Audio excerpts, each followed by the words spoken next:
There it is.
Hey, Sarah.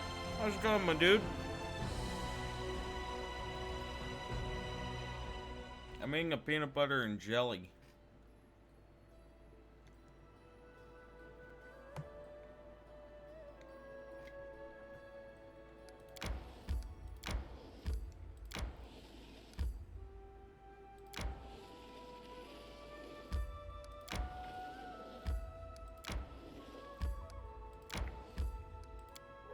Let's go here. Your father-in-law passed away. Oh no! What happened?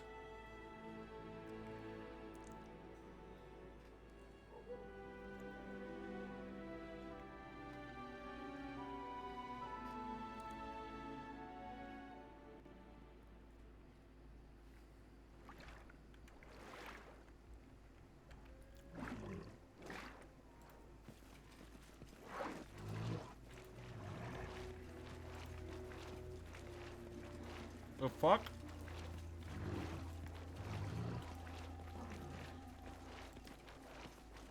It is done.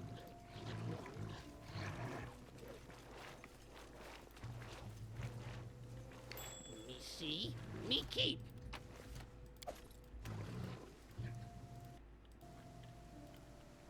He's been out of the hospital for years, but he got an infection this time and he passed away around 3 p.m. today. Oh no. I'm so sorry. That's really sad.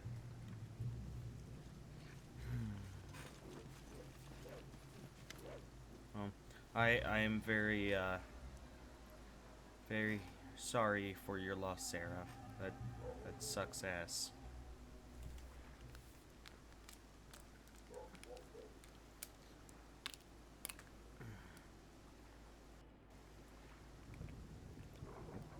Allow me to just not choke on peanut butter, thank you. Let's detect magic. The door literally shines with dozens of magical auras. It's impossible to see any pattern in this mess. It seems like the spells were thrown on the door occasionally and chaotically rather than created in an elaborate order. Pick the lock. Yeah. Simple lock requiring a DC 35. Yep, simple.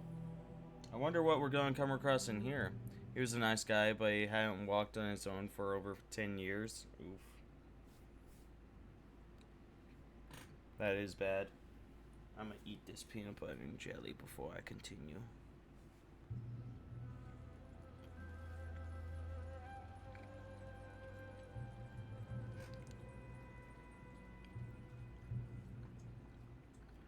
I've had cravings for sweet stuff lately, but every time I go eat them, I always end up like, nah, I don't want it. So I'm forcing myself to eat this PB&J.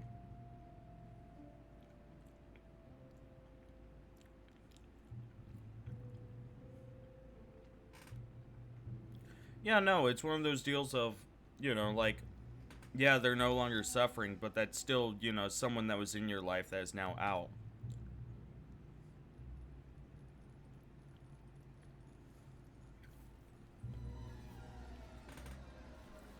You know, the idea of never seeing someone again really is upsetting to me, so I get it.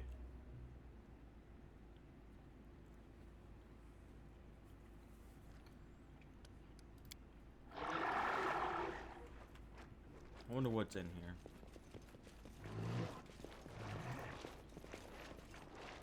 Yeah, they got a nice workshop. Hello, you. Blakemore. Large and broad man turns to you, trying to smooth his thick, tousled hair. His deep voice could have belonged to a giant. Hey, who are you?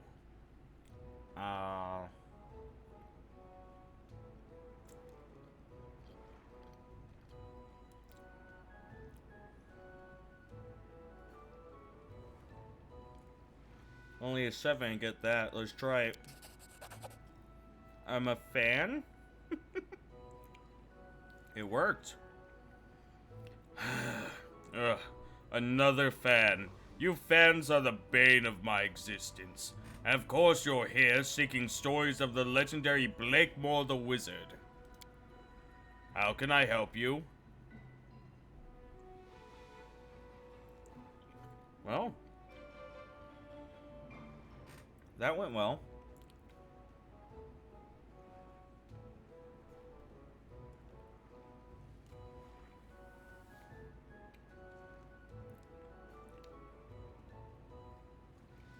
Almost done. Just one more bite. What are you doing here? Oh boy.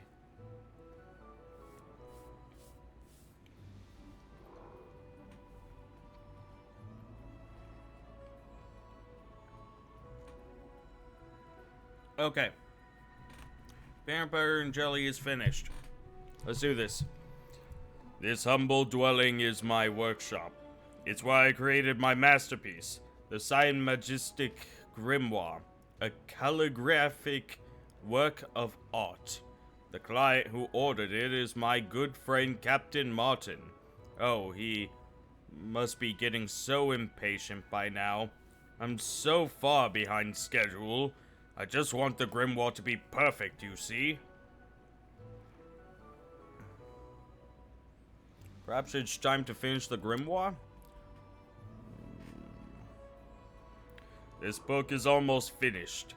It's a phenomenal piece of work. All it needs is a couple of alterations. Everything must be perfect. But if you could come back in a week, the book should be ready by then. I've almost no doubt about it.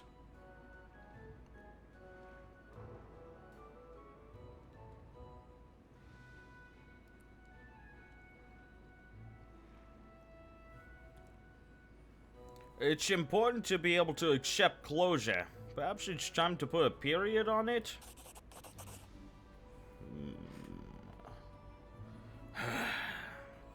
Yes, you're right. Perfection is always impossible.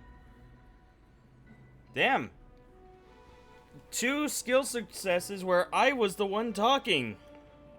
That's crazy. I'd like to learn more about you. Ha! Where should I start? I am Blakemore the Wizard. I've seen many things and been to many places, from the northern realm of the Mammoth Lords to Hot Katapesh, and even to more exotic places, such as the First World. Oh, is that all?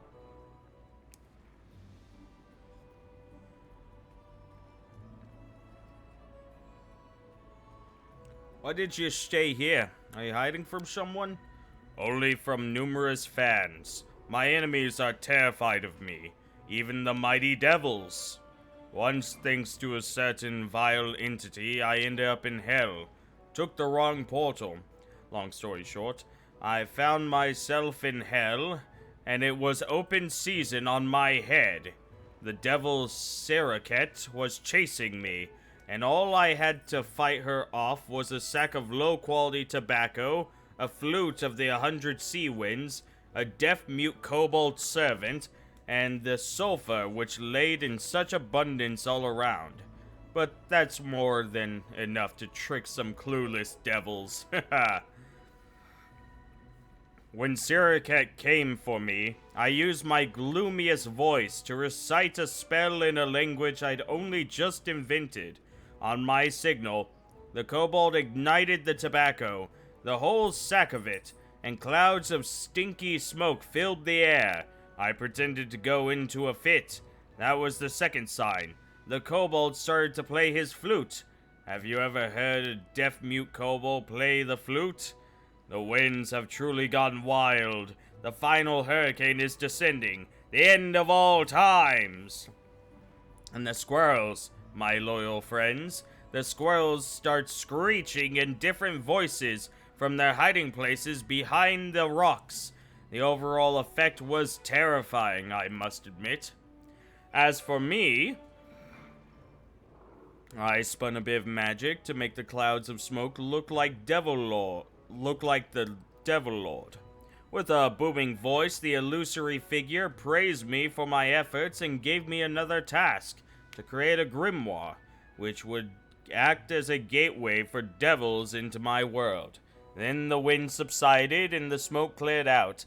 After that, Siraket didn't dare to lay a finger on me, fearing my master's revenge. Devils are extremely stupid, after all.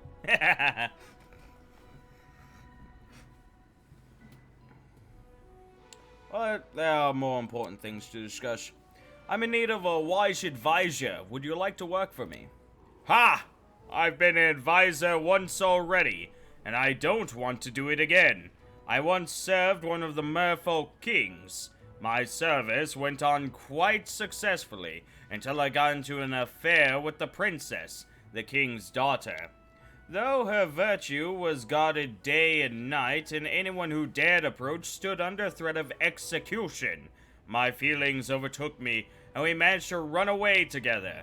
But on the third day, they caught up with us, the whole Merfolk army. My death was imminent, but of course I had a brilliant solution in hand. After the Merfolk soldiers captured us, I entertained myself with card tricks. The Merfolk were mesmerized by my talents and demanded that I teach them. So, I suggested a wager. We'd play cards. If I lost, I had to teach them my card tricks before they executed me. But for the next 3 days, I couldn't lose. I won all their money, armor, weapons, their dolphin mounts, their funny bone things they like to put in their ears, and even their flute of the 100 sea winds, which used to belong to their general. No, this is not where the Phantom Thieves are, Captain. This is just some random dude that we stumbled across. After 3 days, I'd become quite rich. Then the general ordered his fighters to execute me with their bare hands. But at just that moment, my princess arrived. All this time, she'd been looking for a way for us to escape, and she'd finally found something. It was a pirate ship. We climbed aboard, I blew the flute of the 100 winds, and our sail nearly burst, taking us away. Unfortunately, things didn't work out between me and the princess. She turned out to be quite unpleasant company. But she discovered some new talents, and now she's a successful circus fortune teller. It's nice to meet you. My doors are always open to you. Well, at least we made a new friend. Onwards. A rusty metal thing. I did it. I did. Ooh. The Binding of the Prince. 3 times per day, the wearer may throw this amulet at an enemy. If the target fails a DC 24 reflex saving throw, it becomes ensnared by the chain. The ensnared creature takes a -4 penalty to Dex, and a -2 penalty to both AC and attack, and takes 1d6 plus 5 damage per round. Additionally, each time the wearer takes damage, the chain inflicts 1/2 as much damage to the ensnared creature. Huh. Who is this guy again? Fuck, I'll have to go back and look at his name. I would be inclined to agree with you, Zara, but dude has a fucking random-ass door in the middle of the wood. It's hard arguing that it's full of shit when he has a door that leads to his own pocket dimension. What's his deal? Oh. He was creating a grimoire. Robe of False Death. The wearer of this robe gains immunity to critical hits, but suffers a -6 penalty to Constitution.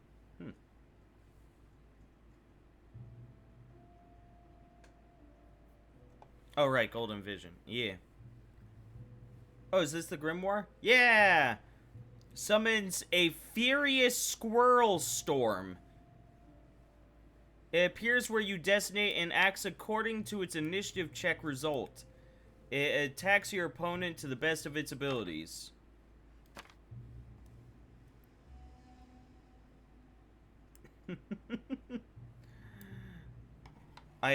Well, from the looks of this, I only get one. So obviously we should save it for the final boss.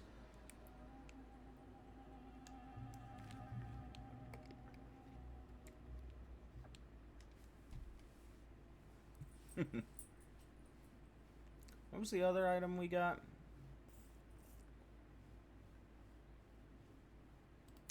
That's an amulet. Oh, you know, that's an idea. You don't have an amulet. What's this? Charlatan's Locket. This locket makes all level 0 arcane spells cast by the wearer become empowered, extended, reach, and maximized. Huh. What an interesting ability. I like having the persuasion granted by this one, though.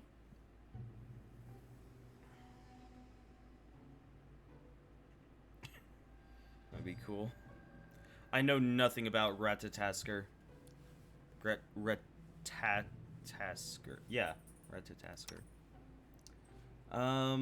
Yeah, I don't want to get rid of the Mighty Fist +3.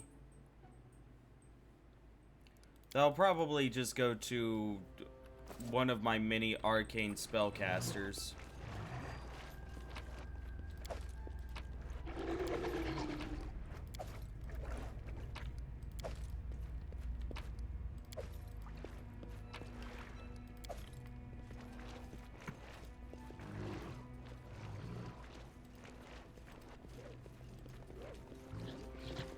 Weird magical thing, obviously of faraway origin.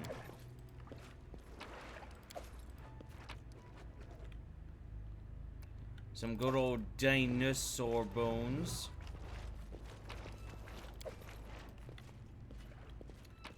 This place sure does have a lot of treasures. Granted, most of them are only worth like 1 or 2 gold each, but you know. Still, there's a lot here.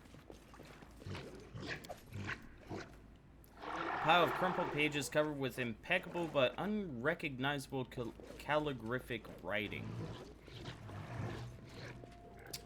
Well, Stopping now.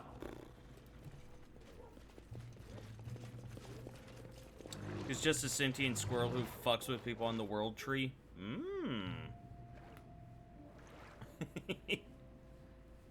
I've heard people's like horror stories about squirrels and how like crazily intelligent they are. It always makes me laugh.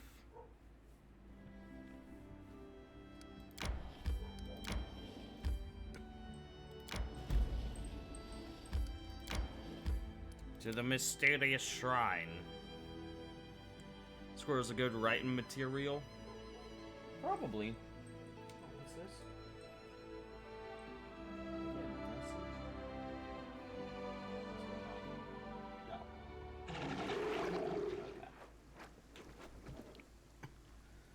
Ah, yes, the rain.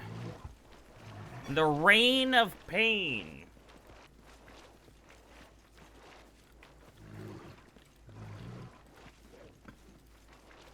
We'll get bold cold trim, baby.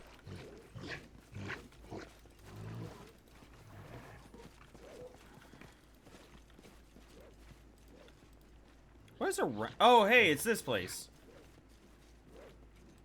Okay, it's one of these places. I see, I see.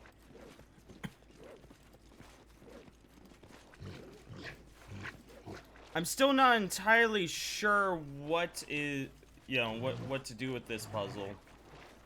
So my current thoughts are you look at where the missing stones are, and that marks out the locations for... Yeah, no, actually, I'm almost positive that is the case.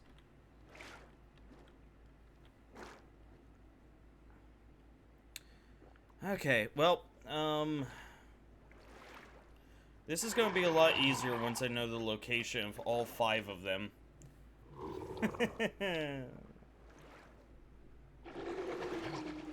But, 2132, from the looks of it, are not available.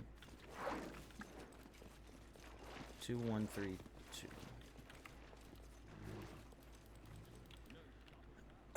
Where am I going? Okay, well, we know of, that one now. We know of 3 locations now.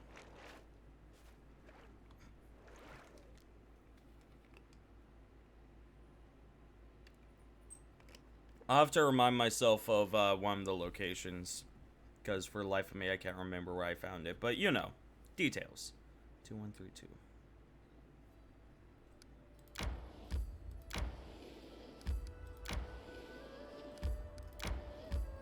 Some Ornate ruins. Oh boy, ruins. Some good old-fashioned ruins.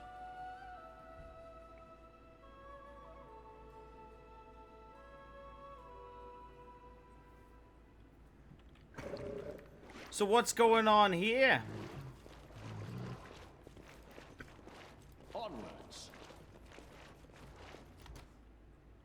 Skillfully crafted golden golem. Let's fuck his day. Well, I don't even need magic. Get over here.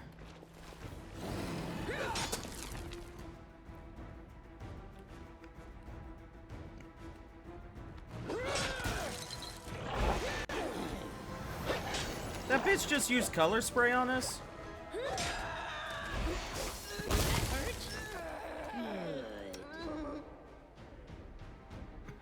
He did. That he did.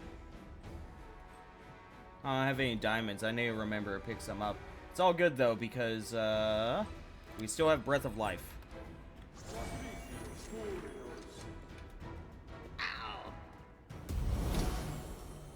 Awaken.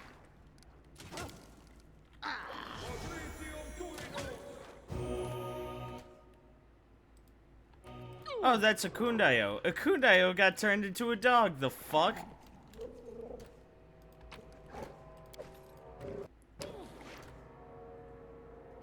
An orc double axe. What's so special about this one? Do tell. No, it's not. Oh, there it is. Fate Render. Yeah, it was prismatic spray.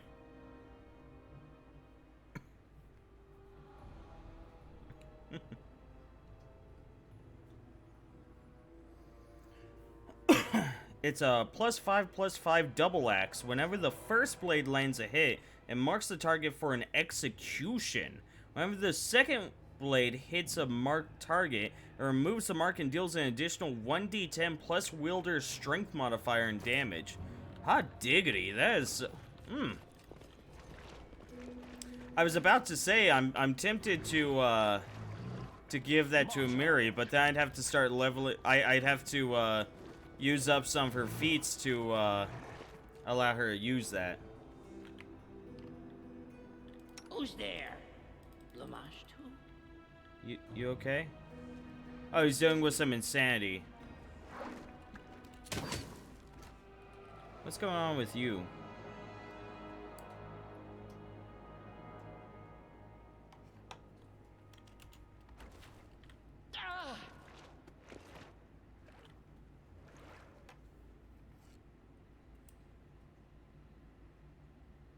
Bad, Captain. Bad.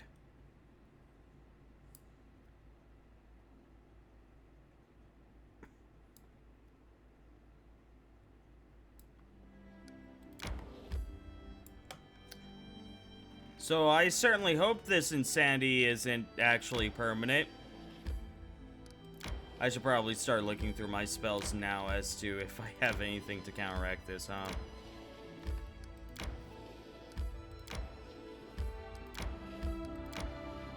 May we have a moment of respite?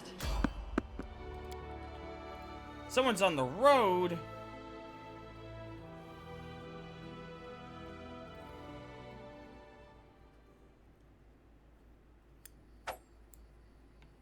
Stop it. It is done. So what's going on over here? Oh, it's the Goblin Merchant. As you come closer, the Goblin gives a wide grin and waves at you. A ramshackle cart beside him is sagging under the weight of the junk within. Amidst the trash, however, you notice a glinting of gold and what seems to be hints of fine cloth. Seems like only the owner of the cart can sort through this mess. Hail, traveler! Welcome to Twerk's Cut-Around Shop. I be having all. Pokers, glinters, clothers. Choose what you like if you have money. Twerk appraises you with a greedy eye, as if sizing you up how much coin you have on you. I be going new dungeon, have new goods. I sell, you buy. Hey, Truck, we've met already. Remember me? You adventurers be all the same. Dirty, skinny. Why I should be remembering your kind? But if you be buying stuff... There goes the trading. Since Goblin King be down, it'd be too bad. Me be self-riding roads and wandering around villages. No one be giving money. I'll just come to watch and point finger. Hey, that's my throne. Eh? Ah, this cherry. It be good cherry, sturdy. Ornamenties on side, soft seat, fine back. I be giving it off for 100 money. You be not regretting it. Why are you staring at me like that? Is that a deal stare? Listen what I say. No bargain with him. Knock knock no sure. Knock knock tried. No do it.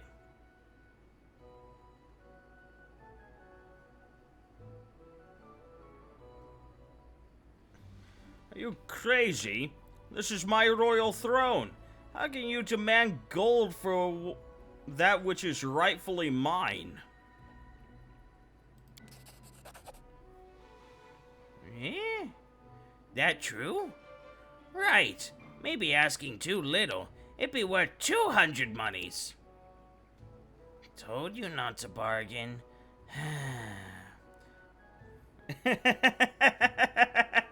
That's really funny. Getting punished for a skill success. That makes me that is really awesome.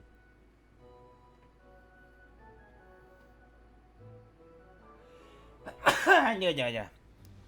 How'd you manage to get in the first place? Look what I have. The goblin digs a wand out of the depths of his cart. It be doing whoosh, and doors go open. I be entering, taking all good stuff and leaving. Yeah, I be having some other whoosh thingies, but I know showing them to you. They are mine and not for sale. Here's your money, you robber. Now turn the throne to where it belongs. Money! True real money! First time I be holding it. I be getting this cherry back in a heartbeat. You watch me.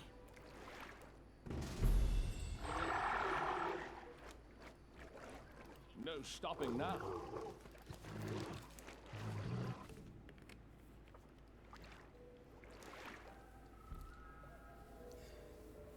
God, I don't know who the writer was that worked on all of the goblin stuff, But they did a damn fine job.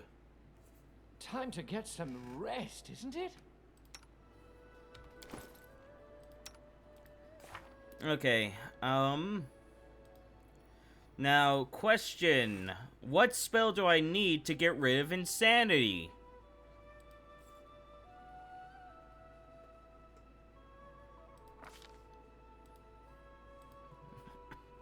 Is it just... does restoration work?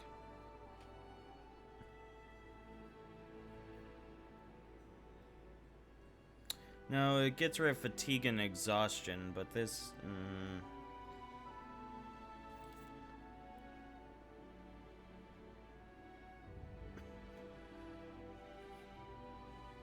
Serenity?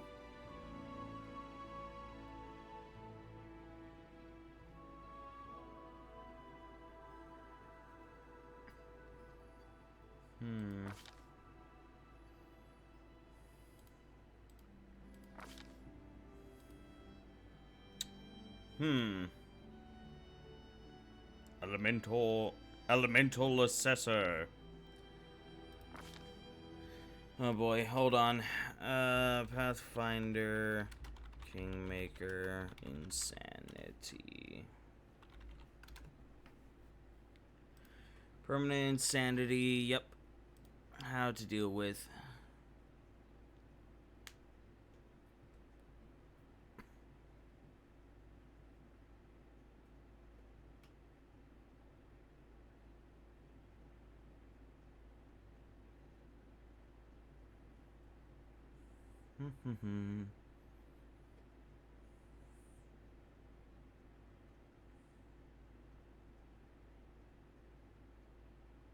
Oh, is it just heal? Is it just heal that is needed?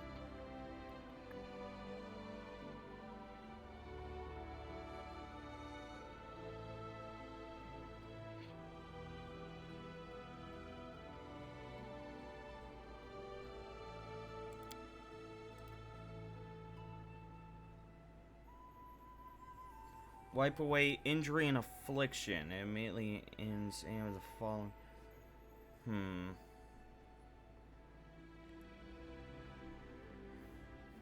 It doesn't quite look like it.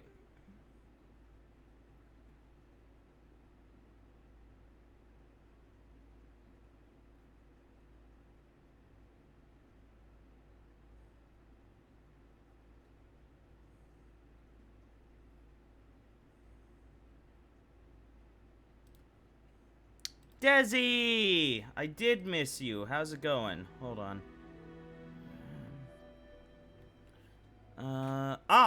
Yep, there it is. Remove curse does not remove insanity. Greater restoration or heal can restore the creature. There we go. Yep. It's on the description, not, yeah. Oh, what the fuck? What the fuck? Why is it so choppy? Let's go ahead and rest. Ekun is not like other long You need to be ships. awake early? Talk For slow. what? Good.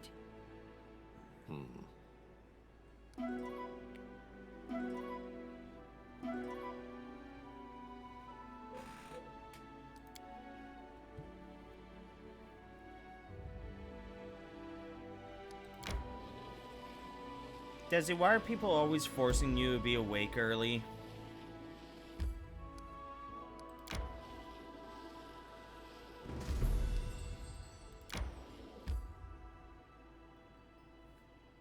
Yeah?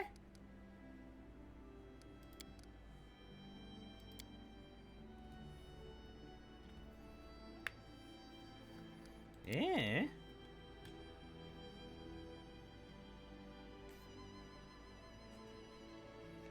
Ah, you're gonna go get vaccinated? That's awesome, Desi. So you qualified in your state. That's wonderful. Ah, that's outside my territory. Damn it.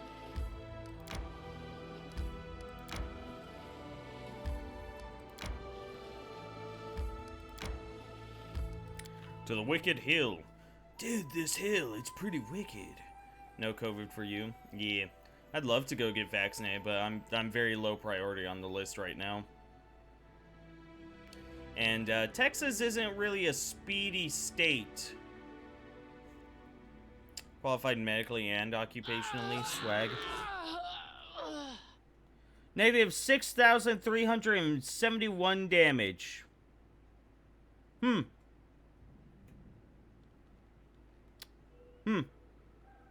Something Yeah, I bothering don't you? think I'm gonna be able to just heal that one off, huh? Huh, champ?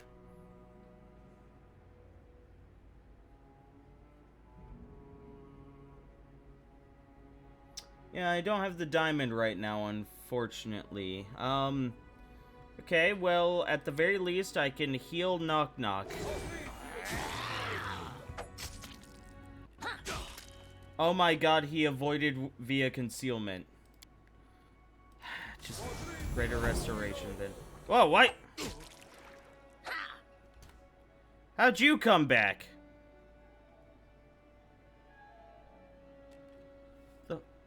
How'd you come back? What? What? There's nothing in the log on how he came back. What is happening? Knock Knock's confused and is attacking my Eidolon.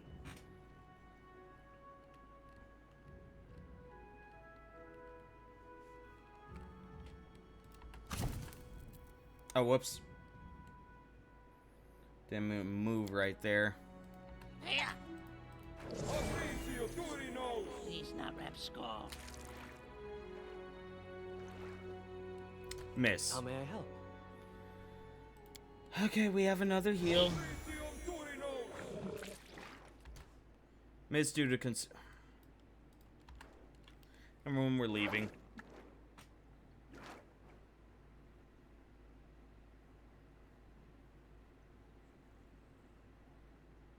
My fucking god. So I actually have to roll this like an attack, it seems? Christian, you're looking at me strangely. What's wrong? Ha! I see so much pain and suffering in you. Tristan, Forgive you me for can't not being see. able to lighten your burden.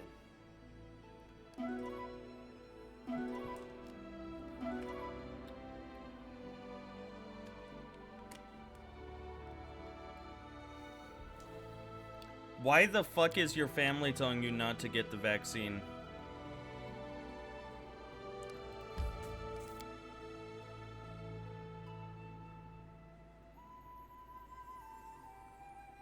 I think so far we've only had one person actually die from the vaccine.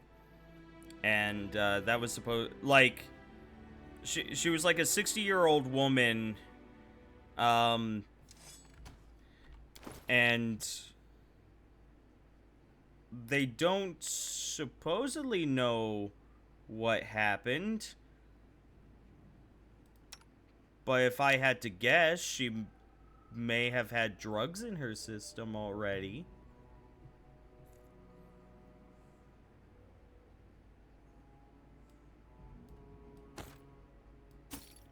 Yeah, I gotta pull this stuff off of you. It's for your own good.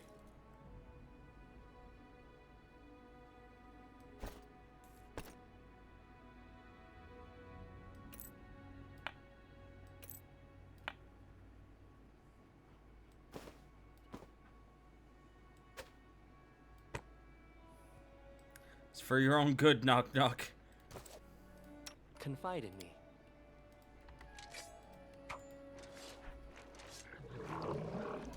Share your Concealment. troubles. Right here, my friend. Oh, luckily concealment doesn't use it up. There we go. Jesus.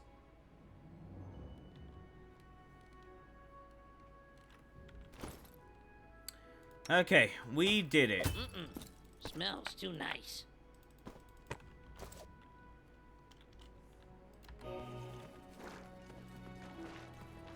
That was the most annoying thing I've had to deal with thus far. Hey, what's going on over here? I can't help but notice that y'all are... We'll do it the hard way. I'm sorry, what is this? They just summoned a fucking alien mother.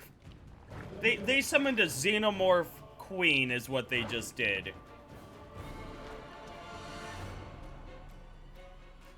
No, I didn't.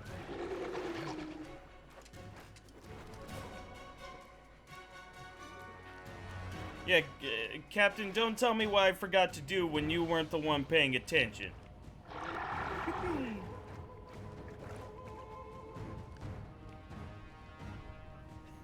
They were like, you'll die, everyone who gets it dies. Well, I mean, it's true, eventually they will.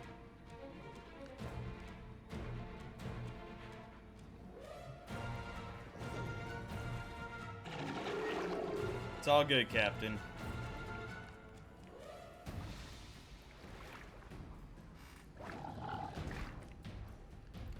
Yeah, I'm currently just on the waiting list because Texas is, one, a super big place, two, there's a bunch of scientific, like,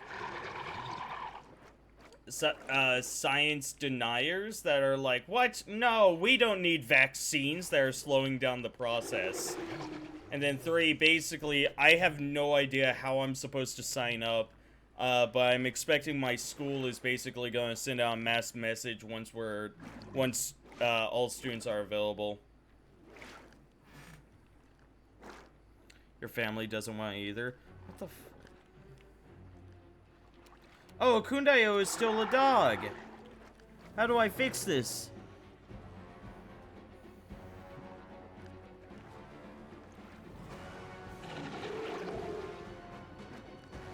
It can be removed with the remove curse spell.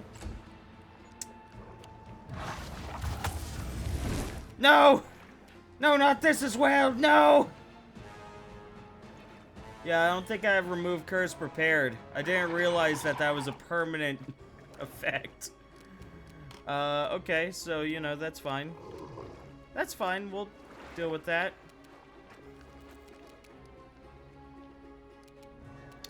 I guess chaotic evil, probably chaotic evil. Let's give ourselves some protection from evil.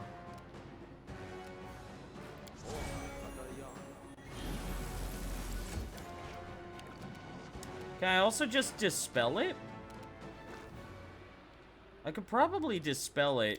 Let's haste though. I feel like hasting is probably the good idea here.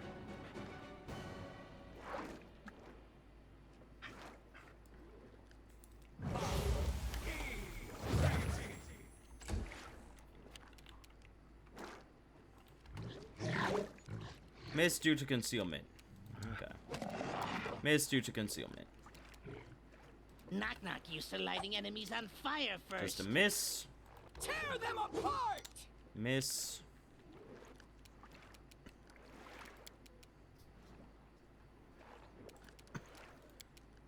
Acid bombs. Ah, they're immune to acid. Okay, never mind. What a waste.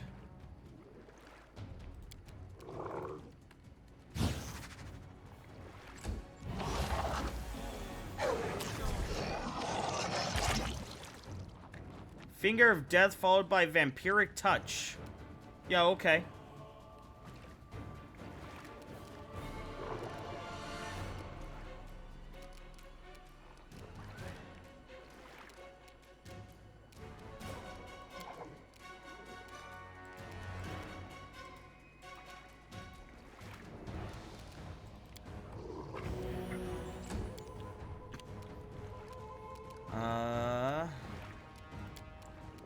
Let's enlarge my Eidolon.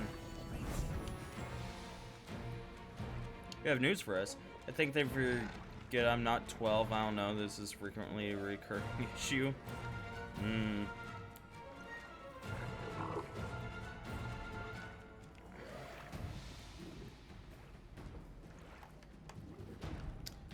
Yeah, Desi, I'd be worried too if you were affiliating with people that might stray you away from Jesus.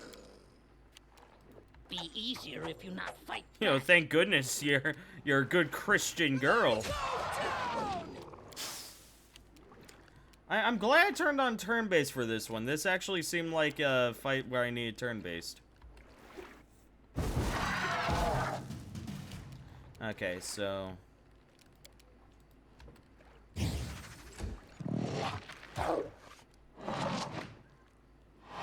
The dog's doing just fine.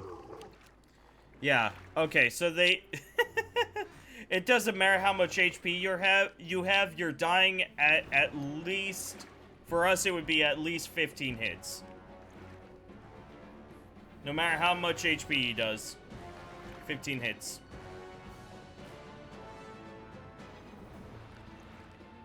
If you osmosis homosexuality from your friends. Yep. Don't you know you're supposed to osmosis homosexuality from Jesus?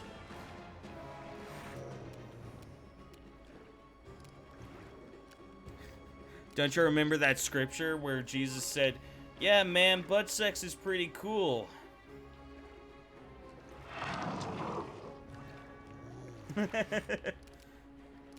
Yeah, I believe it was Scripture Jesus 148C of Apollo. The Book of Apollo. A classic book. Okay, he just didn't care. That's fair.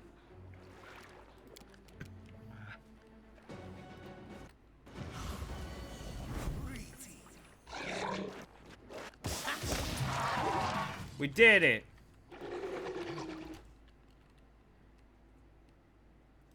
Ah, they're worshippers of Karen.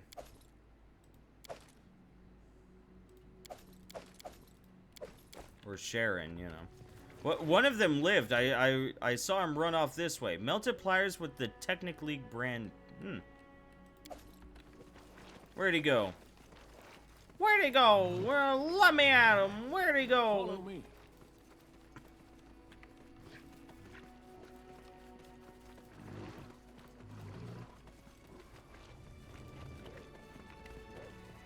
Hey, Jester. Onwards. I wish I was gnoming. Man, I wish I was gnoming.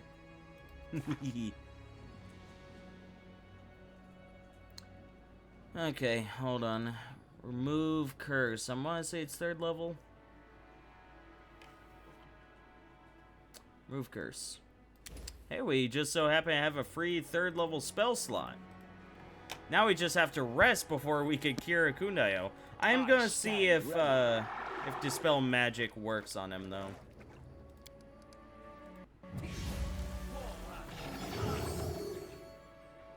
Yeah, I don't think that worked. Okay, let's leave.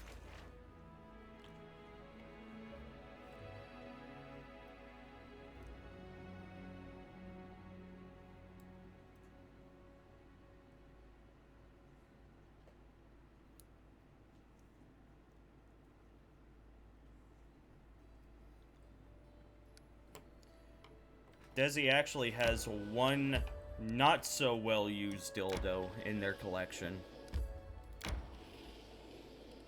They're saving it for a special occasion.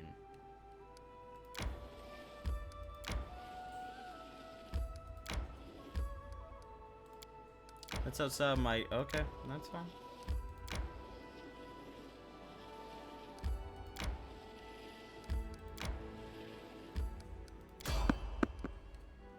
I guess we can fight. It'll give me a... Oh, wait. No, let's avoid. Yeah, I realize I haven't rested yet, so I can't use the time within that map to cure Kundayo. May we have a moment of respite?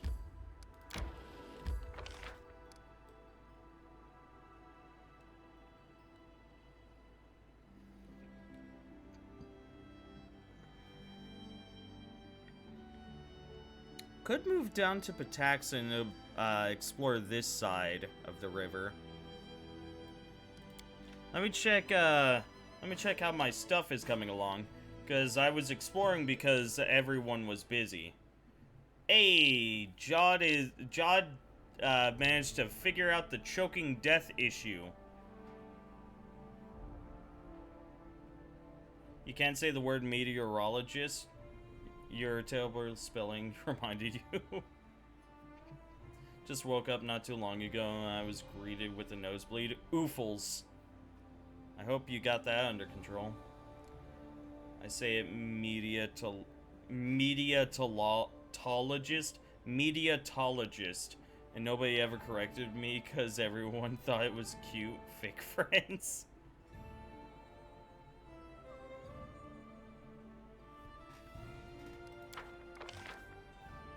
Lindsay finished her thing. Commercial advantage. The advisor's agents definitely handled the negotiations. The secret of their success was the information they'd secured and advanced from their spies about the houses of Brevoy. The negotiations... yeah, okay. We got 3 espionage out of it. Lindsay brought bad news. Damn it! Damn it!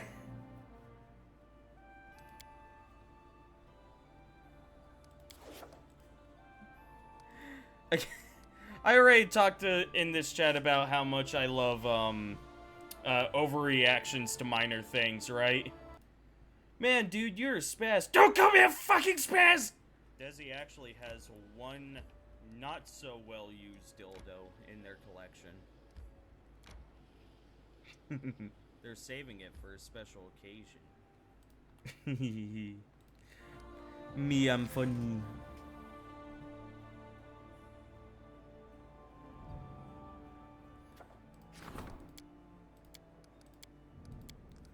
A no priest of Abadar.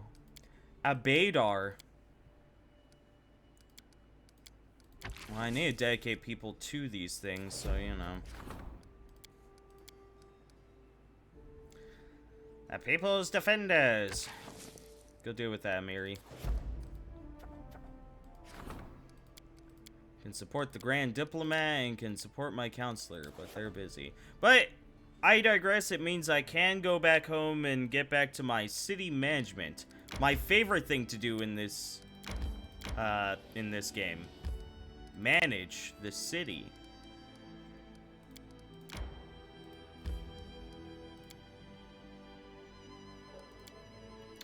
That reminds me of how much you love the overdramatic pug. You fucking love that clip. Hell yeah, I did. Hell yeah, I did. Hold on. Yeah, I'm... yeah.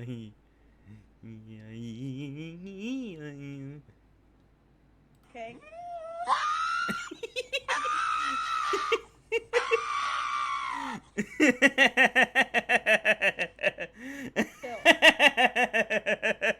May we have a moment?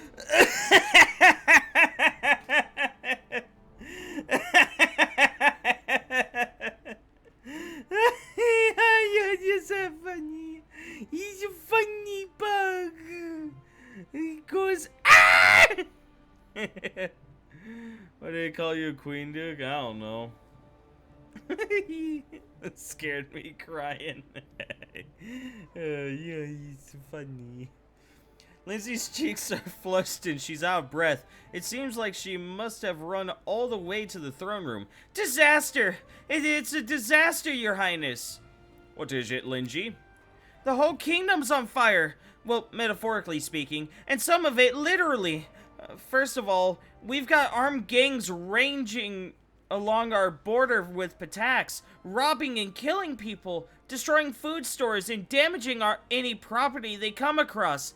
Second, there are sudden and inexplicable monster attacks being reported all throughout your lands. And third, there are people out sowing dissent with rumors and songs, even handing out pamphlets mocking your failure to fix things, encouraging the citizens to pledge fealty to Iravetti instead. Our governors are panicking. They've had to use all the funds we budgeted them from the treasury on preventing riots and mass hysteria.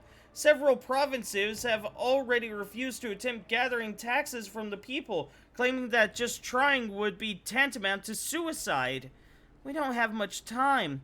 There may be no troops marching against us, but more of our regions are under attack each day. We may not have catapults firing on the walls of our capital, but there's no doubt we are under siege.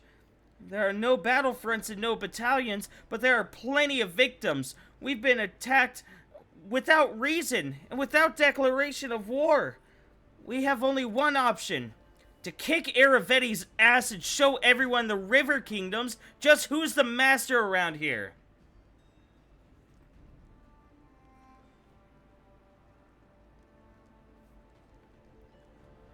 Why am I just hearing about this now?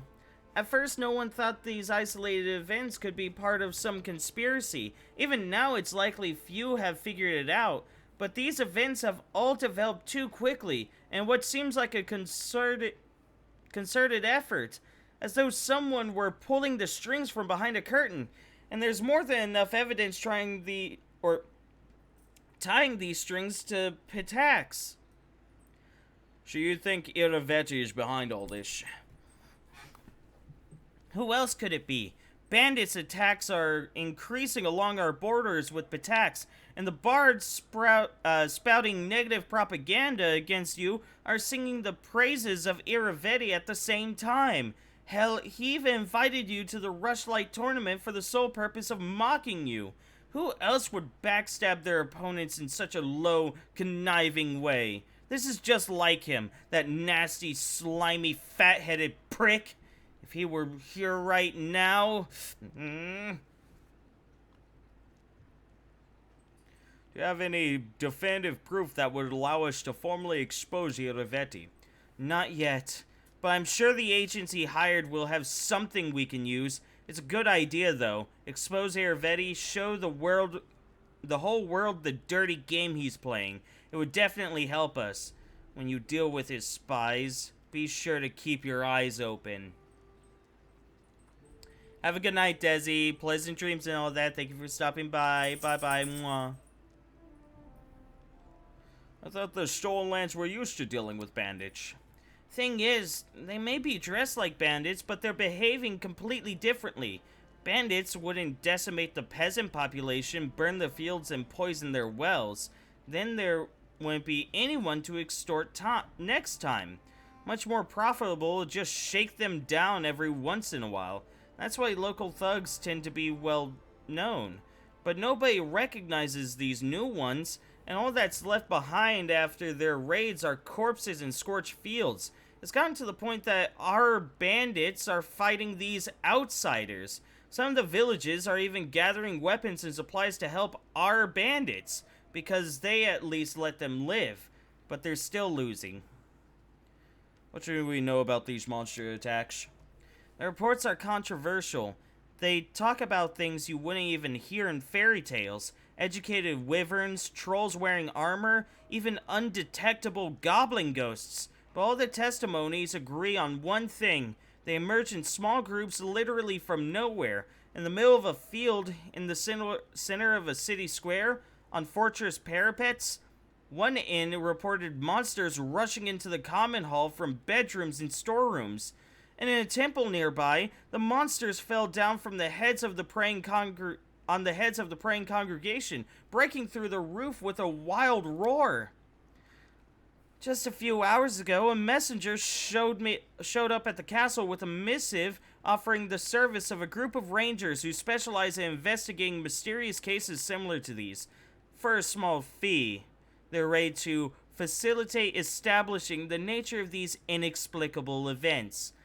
I suppose we should take them up on it. I have no idea how else we'd go about finding the source of these attacks. Do we know who's spreading the propaganda? Yes and no.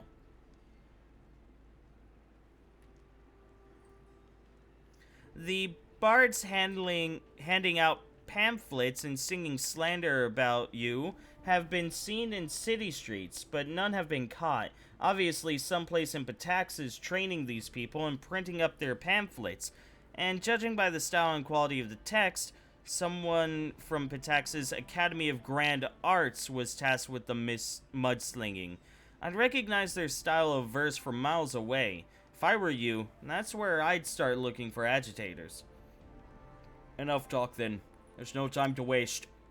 One more thing, Bartleby. Your performance in the Rushlight tournament was not the best, but at least you participated. If not for that, I think it would have been even easier for Iravedi to confuse people and undermine your authority as he tries to push our kingdom into the abyss. Don't lay your guard down, though. We're looking for at a matter of months at best. Man, we're dealing with 3 fucking ship misses all at once. War of the River Kings. Oh boy.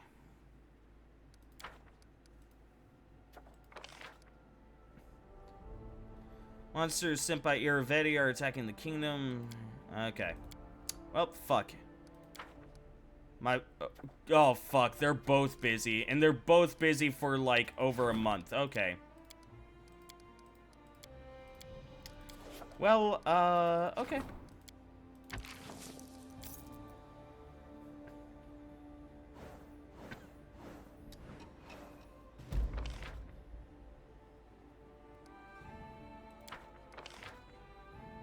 Disaster? Oh, no.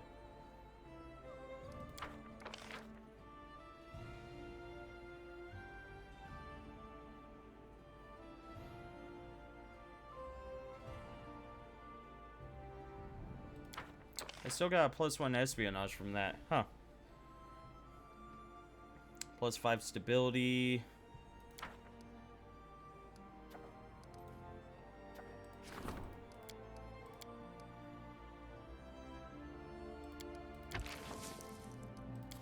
You go deal with that.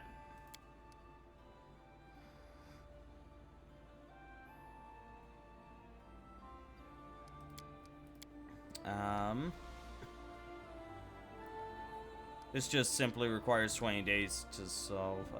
Okay, first of next month. Yeah, Mirror will be done by then.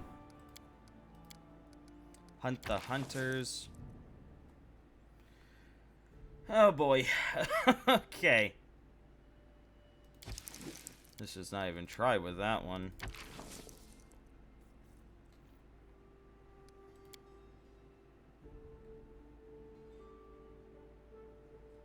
Since only you can deal with this one, go deal with it.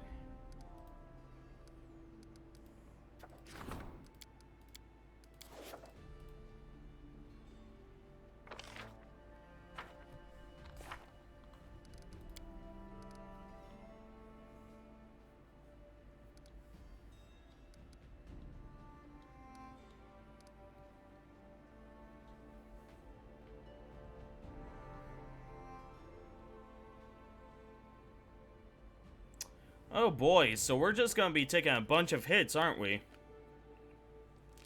I aced all the competitions, but it's not the competitions that mattered, Zara. It was the after part where, Iravedi was insulting me. I ended up succeeding one roll, but then I failed the second one.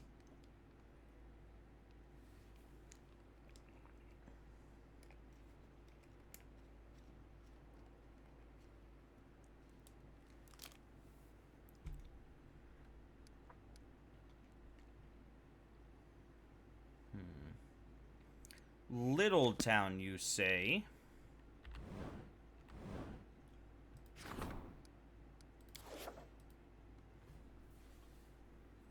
Ye. Yoshi now. Ajaishi.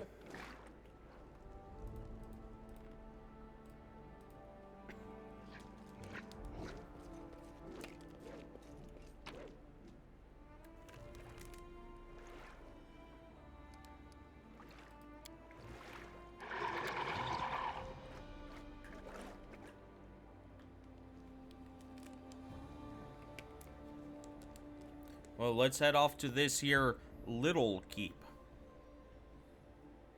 That's what it was called, right? Little Keep? Little Keep.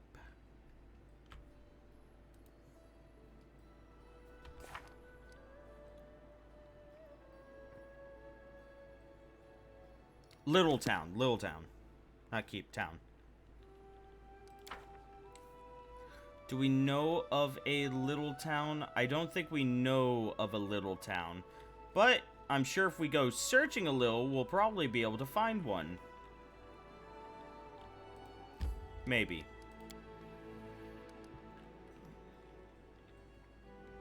What is the closest town?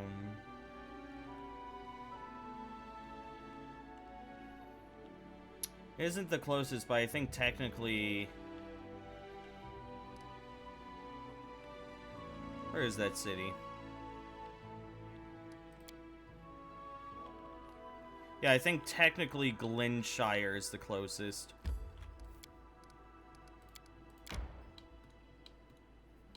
Not in distance, but just in travel time.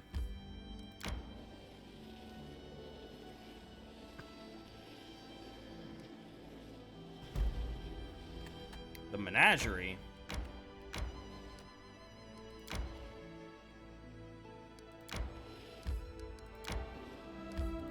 I'm sorry, what's this about?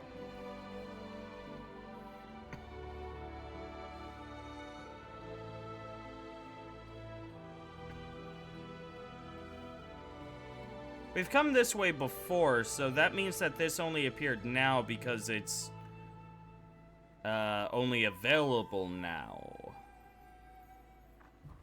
So I wonder what that means. Also,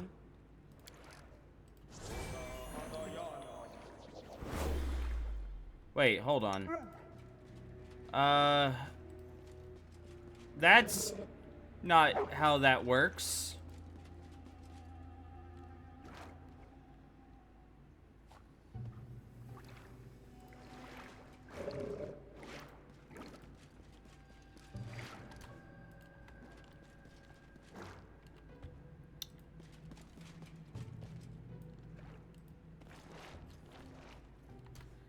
Hey, look!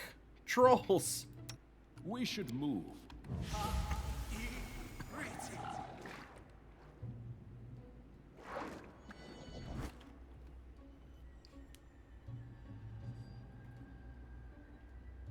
Accurate, Ro. How's it going, Ro? What you up to today?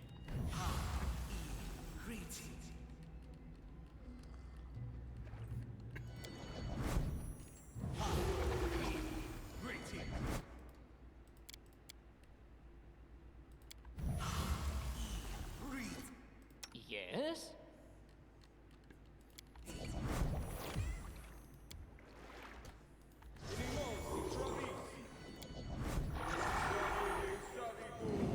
Me? I'll make my own legend.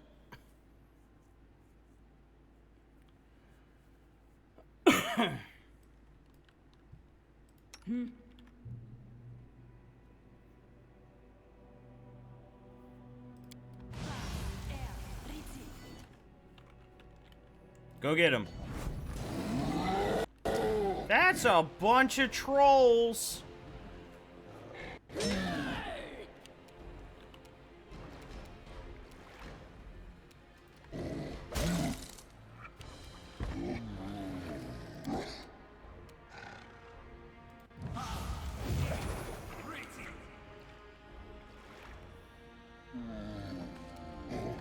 Okay, so Kundayo is not actually in the fight. In fact, we might as well just consider ourselves down one for the purpose of this dungeon. Yeah, this looks like a dungeon.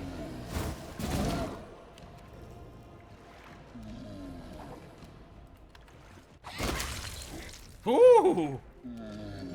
Not much. Fair.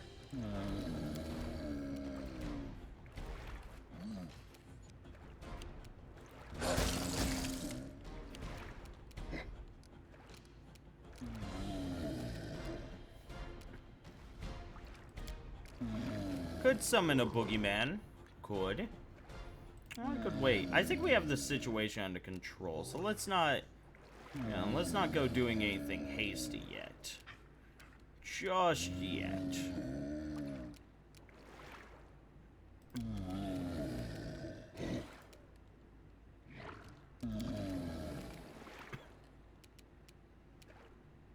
Here, I'll acid splash this one. Take that.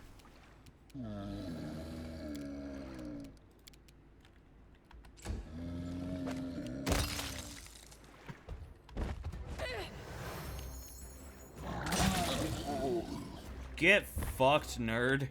Just get fucked. Repent! Oh no, they heal for 5. God dang. These motherfuckers had full plate.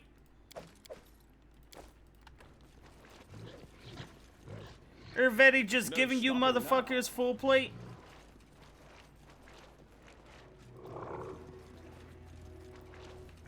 I presume this is their nests. It is done. Droskar Almighty, what have I done to deserve this? What you want? Kill him. I shall end this suffering.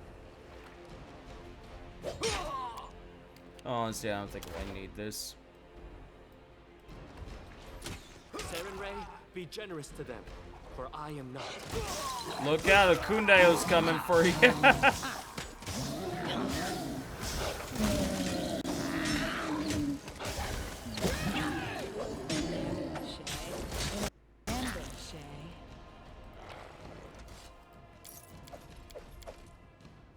Oh, this guy was fully kitted. He's dead now, though.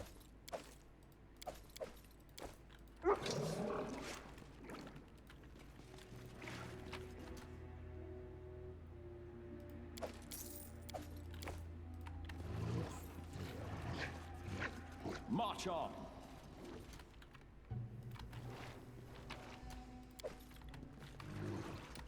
Oh. Something over here, too. Ooh. Thundercrack and Steelwind. Thundercrack. Plus 5 Agile Shock Scimitar. That is something I absolutely need to give to Ragongar. Make sure I don't sell that, chat. And then Steelwind. Plus 3 improved speed psi gives its wielder plus 2 or 2 additional attacks per round. Wow. That is awesome.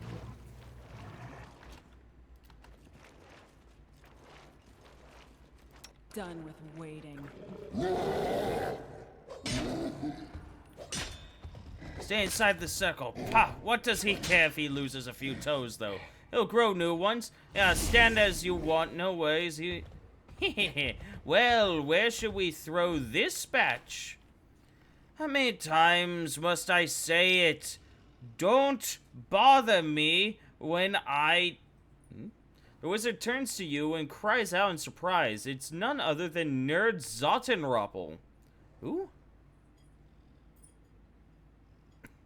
Oh, the person that cast a spell at the inconsequent debates. Oh, okay.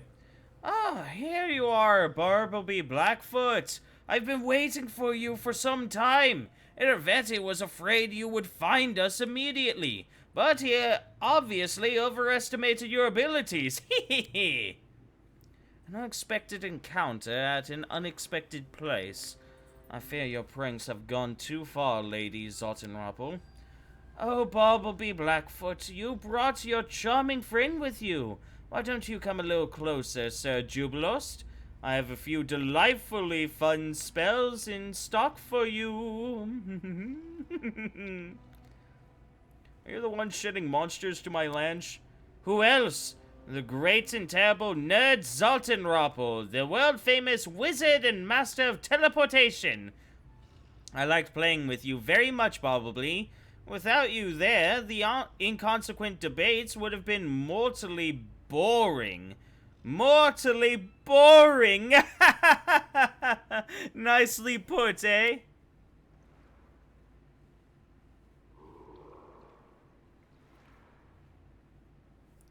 It started with turning random passers-by into frogs, ended in the mass murder of innocent citizens by monsters. I'm sure it was all just a mad game and a head tormented by the bleaching. Why'd you agree to work with Irvetti? Oh, I don't care about your Irvetti, that lewd snotrag, but you can't argue with the bleaching. You turn to anyone. When your hair starts to lose color and the skin to fade and wrinkle, But just look at what he helped me build here. Even you must appreciate it. Find a system of underground caves and clear it of all the critters. Create a gigantic teleportation circle capable of transferring whole hordes of monsters. Breed and train huge, uncontrollable beasts, then hurl them wherever you wish. Hurl them at naked guards at a bathhouse, onto a bed of merchant couple, to your privy even, or to a tower roof, and then watch them try to get down from there through a magic ball, or better yet, drop them into a lake. Think of the splash! What could you possibly know about the bleaching, human? You would never understand this quiet, crawling terror. It's basically just getting old, you fuck. Shut up. I wanted to help you during the debate, Lady Ned. Yes, despite your love of silly pranks, but the creature I see before me now simply cannot be saved. I didn't think you'd be such a bore. It's a shame to be let down by a fellow gnome. Likewise, this insanity must be stopped. You know, I'm looking at this withered straw pile hiding under your helmet, and I don't think all these efforts are helping your bleaching much. Silence, you boneheads! Guards, to me, and release the wyverns! Oh, thank goodness, that damage did go through. That's awesome. Mind fog! Stop it.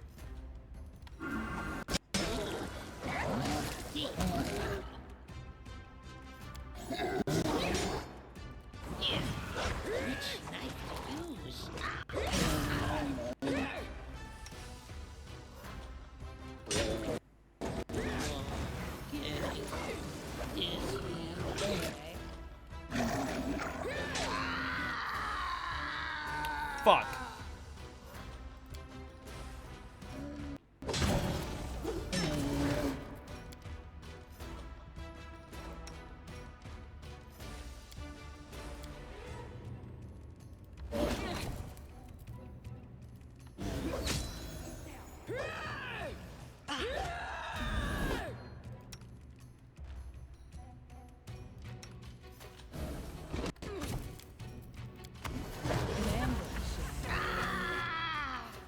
Damn it!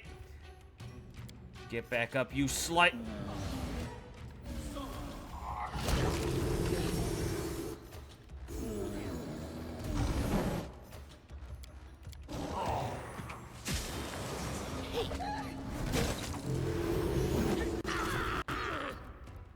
Oh my god. I have another revival. Inspiring recovery. There we go. Mary, please! Is she mad?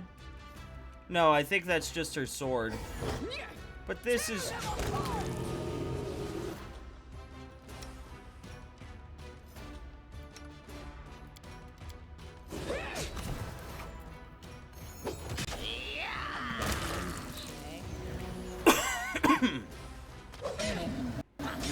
An ambush.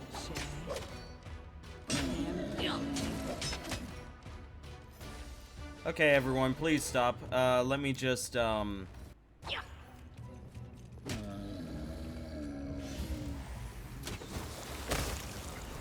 we go. Took care of it. It's getting so bored you die if you don't entertain yourself. It's still within the same regard of getting old, though.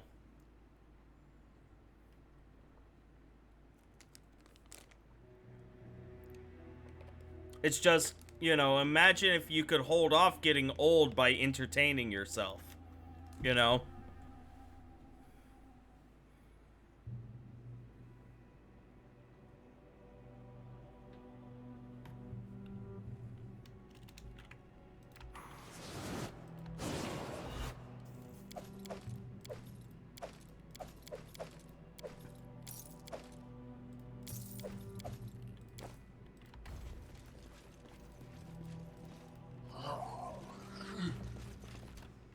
I'm listening. Oh yeah, can we those wyverns No hurt. stopping now. Hey, Miss Byra. The never-ending campaign Yeah, when your whoops. players just can't stop shopping every Ugh. I had what was it? My Storm King's Thunder game. I basically went, okay, yes, it's completely understandable for you guys to just be able to buy whatever you want here because y'all have connections, whatever. And they ended up spending 2 sessions just buying stuff, and I was like, oh my god, please.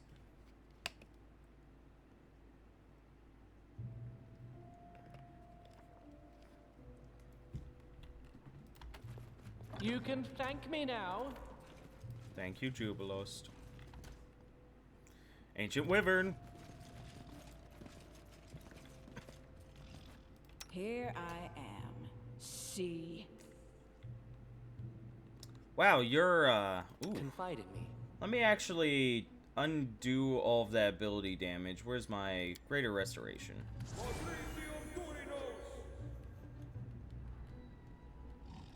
Will I ever buy... Hold on. Would I be a buyer or seller of brain cells? Obviously a buyer. Why would you ever want to Well. sell your brain cells? Get stupider for money? I guess that's what most people do. Selling your brain cells seems like the kind of thing that people would do fresh out of high school because they're like, when am I ever going to need math? And then they're like, I can't get this job in construction.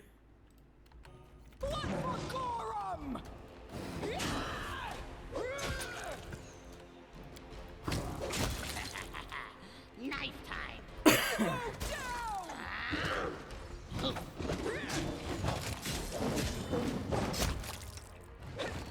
Kunai is just trying to get himself You killed. hold my hand. Might be a good idea for... Or actually, I have no way of reviving him. Where now? I forgot to buy diamonds!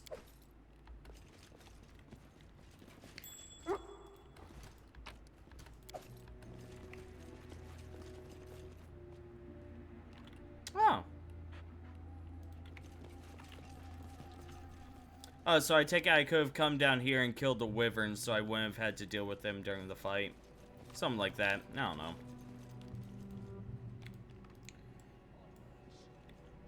Now let's go down this way. Also, I didn't expect to solve one of the issues within a day of it being brought to my Did attention. it without breaking it. A longsword, but it's not just a longsword, it's an unbound blade. It's a +4 shock longsword that grants its wielder a +4 bonus on saving throws against mind-affecting effects. Chill.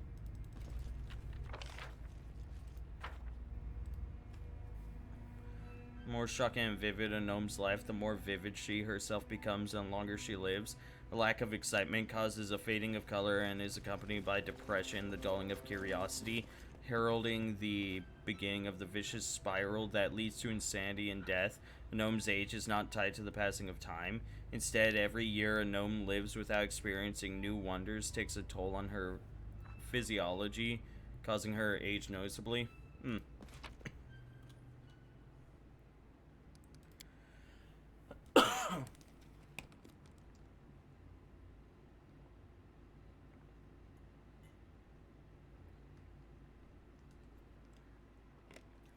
So it's the exact same thing of what is the point of living if there are no new experiences, basically. Also, how's it going, good old Sunnif, aka Fatal Fink, aka Dom Master 22,000?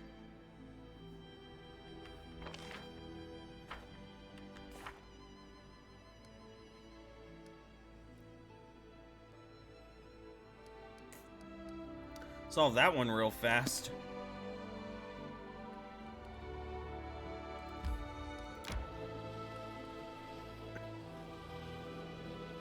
We'll rest before we go in.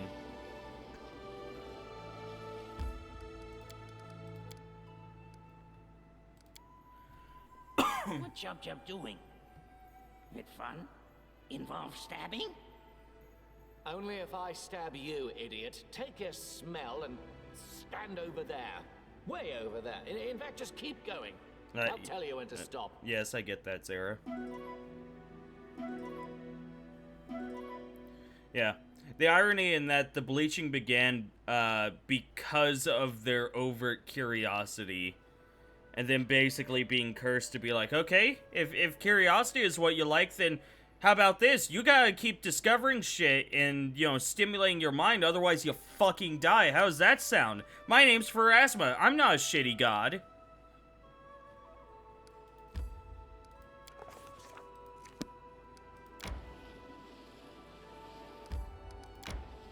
Let's see if we can find this little town.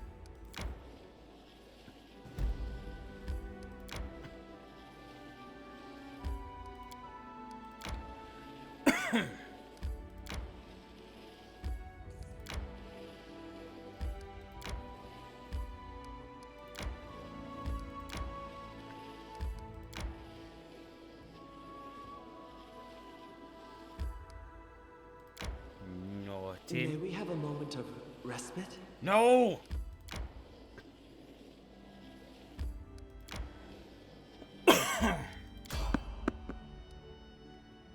Yeah, I guess we can fight.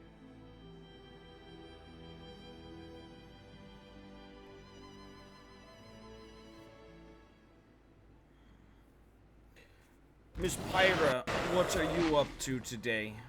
What have you been up to today? That's a bunch of Hydras. Not tired. Legs stomach empty. I'll try to make this swift. Kundayo, go get him.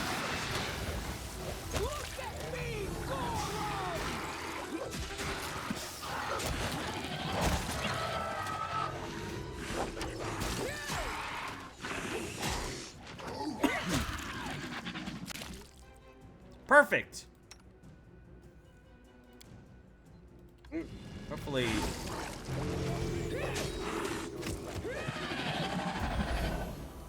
Kundayo, you're back. You're no longer a little jabbering muttling. I worked for what felt like forever, but when I finally got home, I've honestly just been relaxing. Did the Binding of Isaac run earlier, and that's about it. How goes Finding Path? It's been good. We just got told Iravetti, the bastard, has Follow me. basically declared a pseudo war against us. You know, not an outright war, but you know, he's being a cheeky bitch.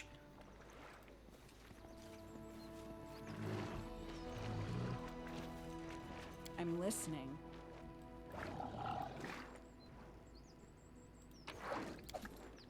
How may I Can help? you... Let's see. No, not heal. We just need some lesser restorations on Knock Knock.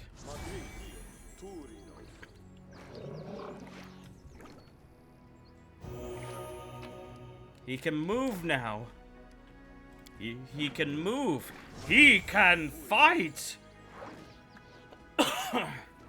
Just a little war. He just wants a little war, that's all. You know. It's fair. Hey, Bugaboo, how's it going? What you up to?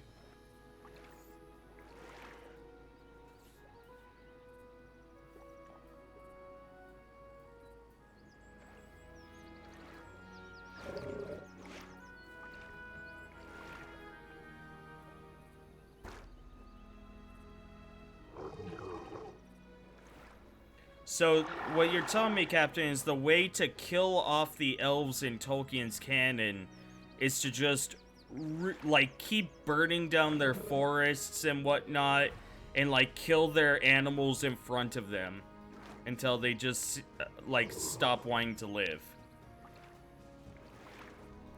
I now know their weakness. Also, we got a level up!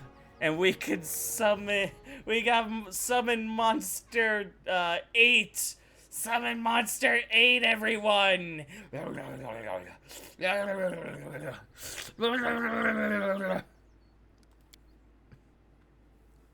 have to give this a try, like, immediately.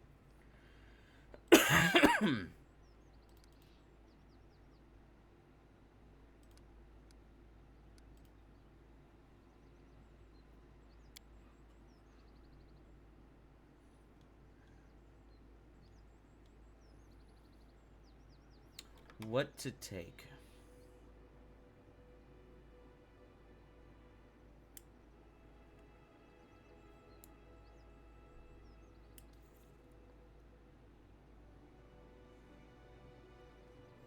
Oh yeah, well, yeah, let's take this. More evolution points.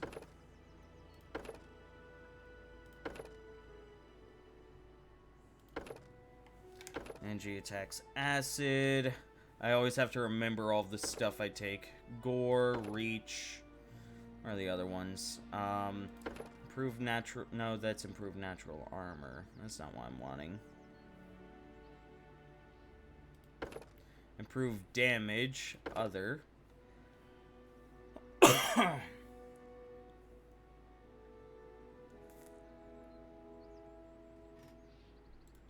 What does this do? Fort save, otherwise it deals constitution. Ooh, wait, what?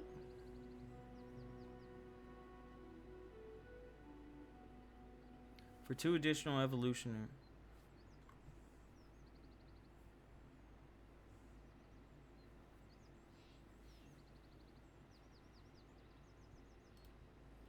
How does this work? It feels like it's an ability that they use. I'm not so sure I'm a big fan of that. Could increase his strength again, though. That's an idea. Strength increase, too.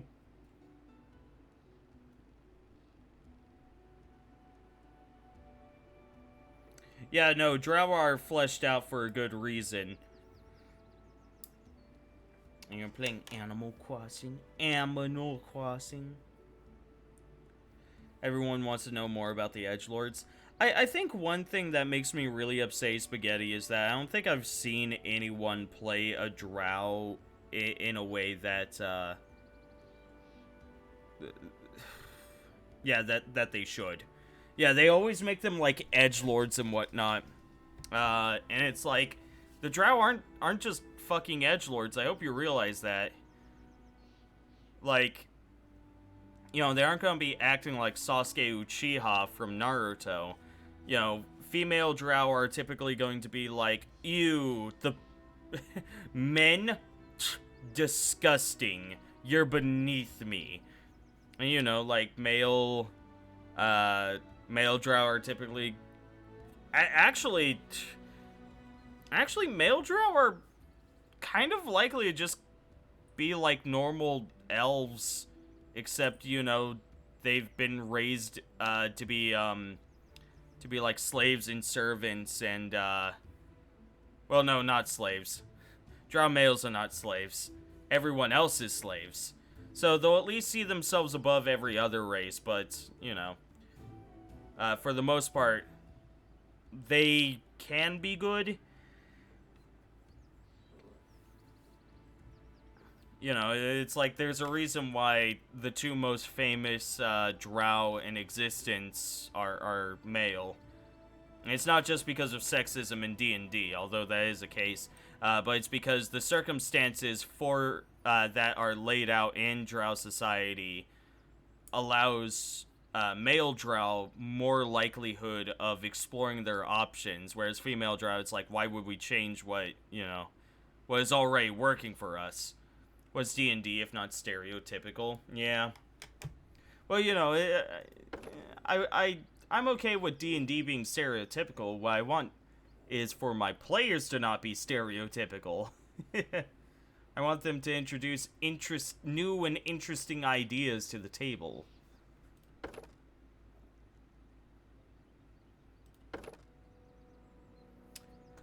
I could just improve all of my Eidolon's damage, so like everything does 1d8s, but you know what? No, I want to see this poison. I kind of, yeah, I think I want to see this poison.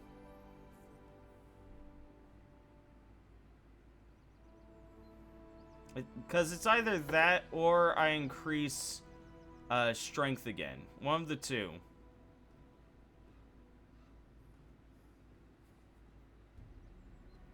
D&D is anything but normal. Well, normalcy has definitely changed throughout the years, Zara. If anything, I would argue that D&D is surprisingly normal now, especially amongst online communities. We'll try out this strength poison, see what it's about, you know. Give our Eidolon something else it may be able to do. This came up with SOD. Hold on, I need to remember SOD.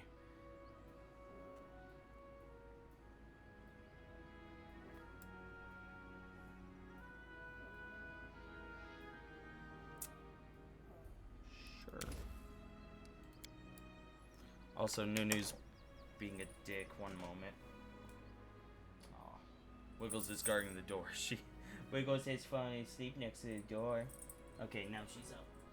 Nunu, I'm going to put you out, okay? Because you're doing that whole attention thing that you do. You need to learn to stop.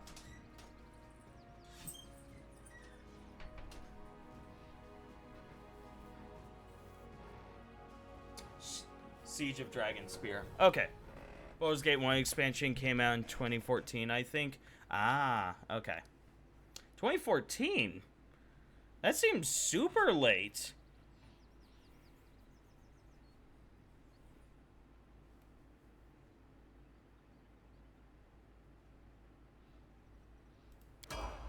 Arrest is immediate. Okay, the barbarian.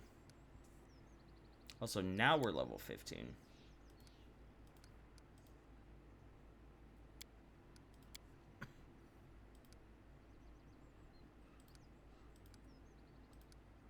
Nah, fuck it.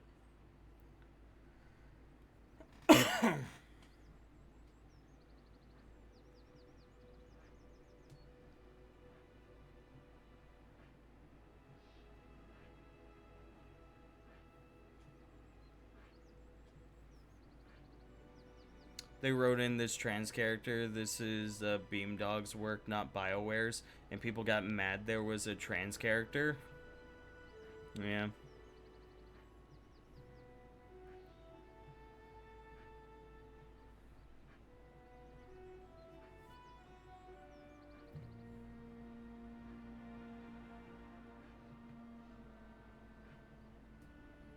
Okay, that tells me very little, Captain. You basically just told me Free has planned to play a drow cleric who is a cultist, is what I've been told. And the big guys at D&D were like, D&D is all about being what you want, exploring your individuality. Yep. Yeah.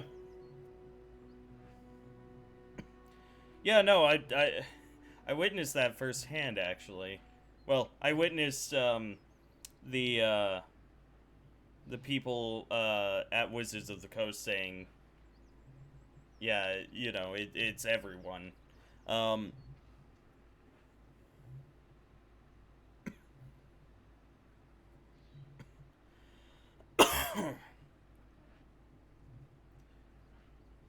But I think what I ended up witnessing was them having to deal with the arguments of people saying that people with physical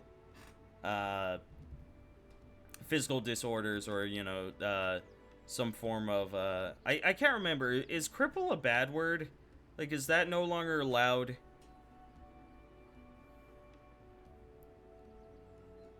I don't remember, but physical cripplings. Yeah,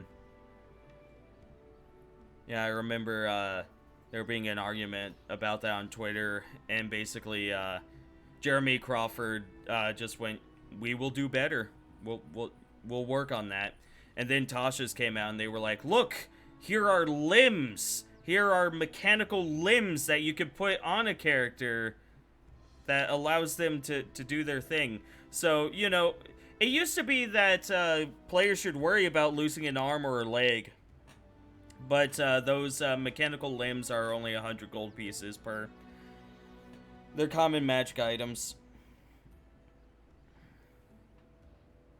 It's not the norm. It's starting to become more normal. But I would not say D&D is the norm. I see it as progressive. I guess so. I could see that.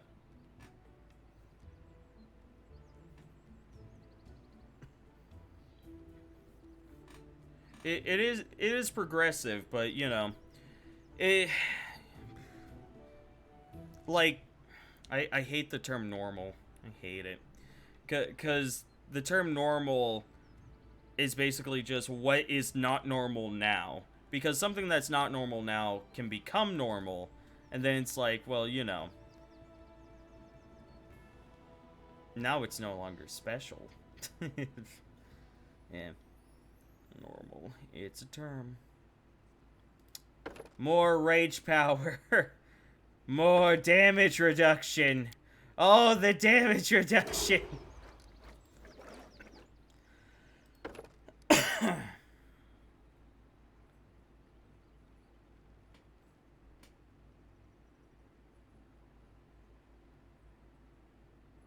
Free's been playing a drow that's not atypical to.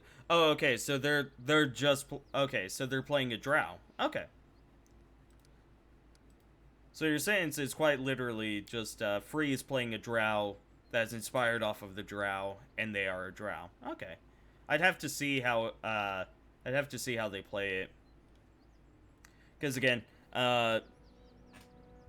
you know, like. I run modules, and I run, you know, basically the canon. You know, I run fucking shit that goes on along the Sword Coast. In any official book, I'm like, ah, this is cool. Yeah, you know, let's do this. So, you know, a lot of people, I think, when they create their character, they're just like, I just like them aesthetically. So when it comes to a drow character, I think most people are used to just like homebrewed campaigns where it's like, oh yeah, you know, like, you know, just do what you want. And they go, oh, it's a dark elf. That's exactly what I want. So, you know, I can't judge people based on how they're playing their character. You know, it's just how I have read up on all of the canon and shit. Makes me go, that's not how that would work.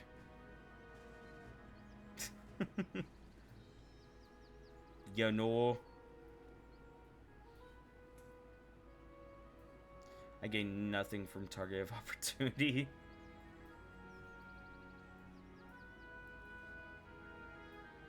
Because I almost never hit, so I'm just gonna... Not, wait, no, this is Amiri. No, wait. This is Tristan. This is Tristan that I'm leveling up. Right.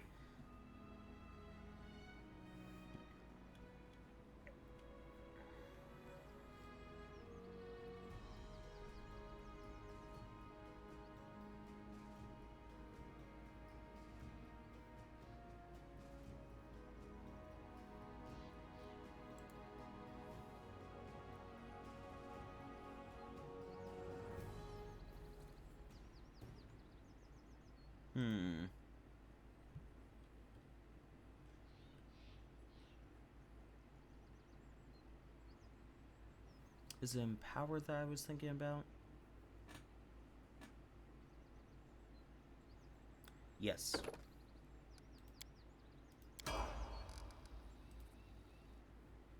Yeah, I think we're at the point where Empowered is a good idea. Oh boy, level 15 Alchemist doing 8d6 plus intelligent modifier of damage. Hell yeah. Every flask, every bomb is a fireball, basically. Every bomb is a 5th edition fireball.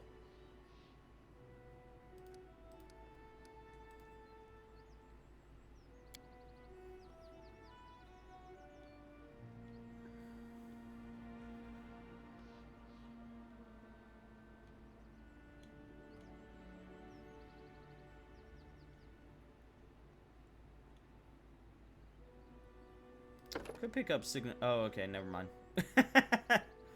Never mind. Guess we're not picking up signature skill.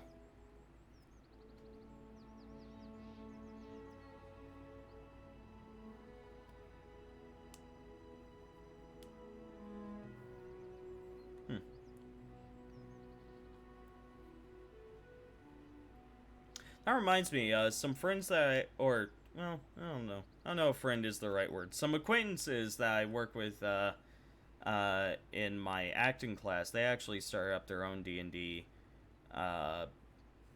their own stream D&D game. They've had 2 episodes so far. I've watched a little bit. You know, and these are, people that are going to classes for acting. You know, so they're in a, and you know, one of them is a tech guru. So they're you know, they're pretty decent. I would love to see where they end up going, or I hope that in the future they stay friends and they get to a point where they become like really good at acting.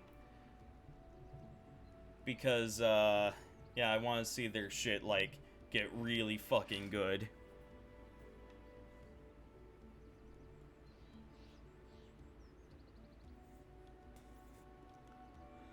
I don't know what to take anymore.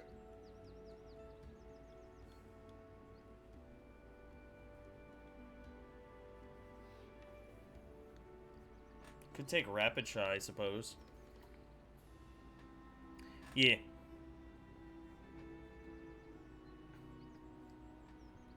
Yeah, because I know them, you know, I know them from classes, and they're really chill people.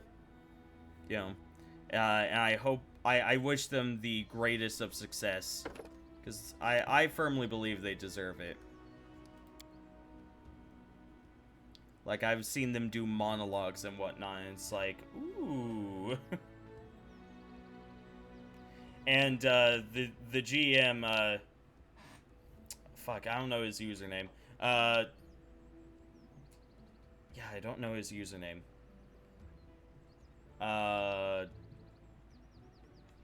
First name should be okay. You know, fuck, I don't know.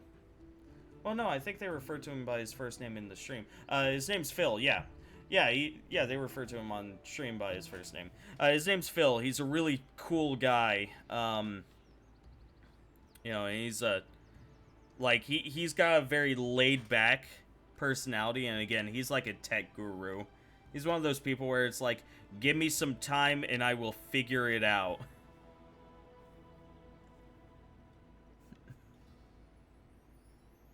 What do I want here? B-Shape 3?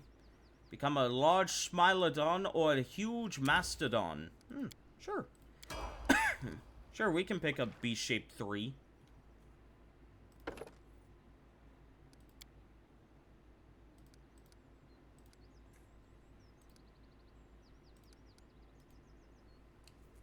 How's it going, knock knock? Greater 2-weapon fighting? Hell yeah.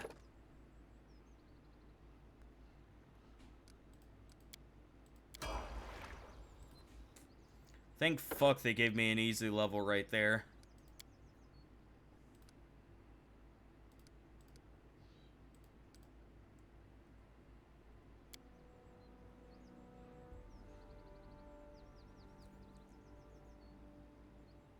Yeah, Hammer the Gap. It's about time we take Hammer the Gap. Favorite enemies. I'm thinking, well, we already have Faye. Fuck. Humans. 'Twas humans that did this to me. Because I'm not scared of dragons at all. We don't come across nearly enough constructs. Animals really aren't all that dangerous either. And goblins really aren't all that dangerous either. Also, I think we're past the point of goblins, so yeah, let's do humans. Humans! Favored enemy. Gives a bit of a bonus. Maybe Faye?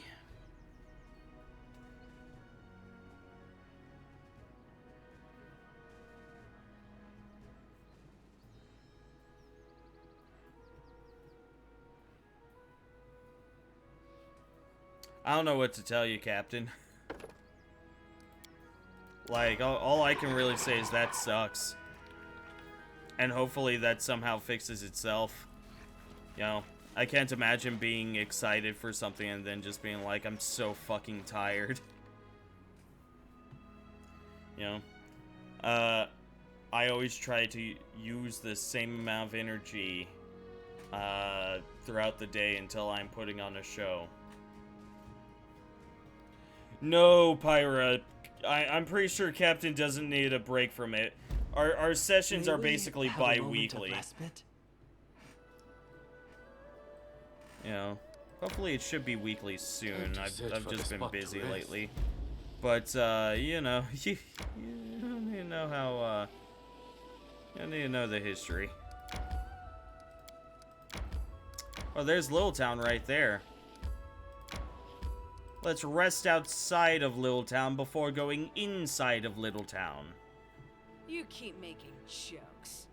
But it's my back that you hide behind in battle. I'm not hiding. I'm providing tactical support. If you don't understand the difference, maybe I should just sit still during our next battle.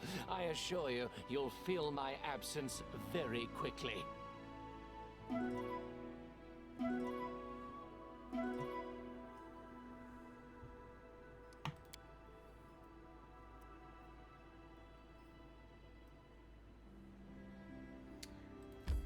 Yep.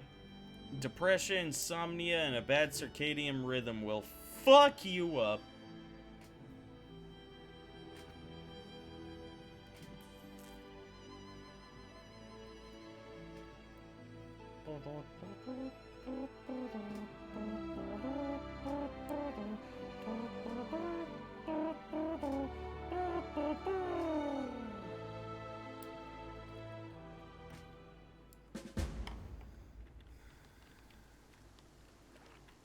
Are they all ready to fight? Well, I guess we'll just go ahead and get this out of the way now.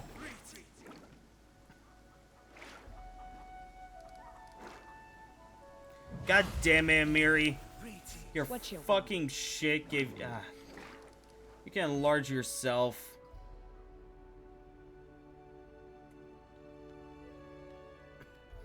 Hold on. Here's an enlarged person. God, spell resistance is the stupidest fucking thing that Pathfinder ever approved of. Share your troubles.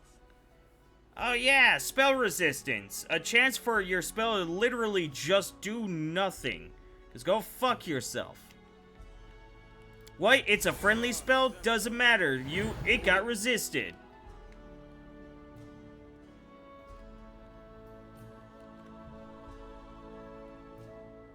You require my assistance? Adventures await.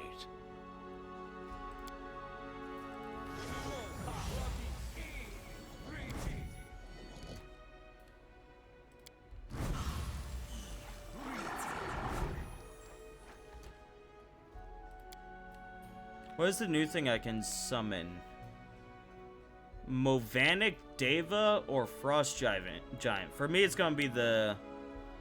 Summons a Frost Giant if you are evil, or a Movanic Deva if you are not. Well, there we go. Done with waiting.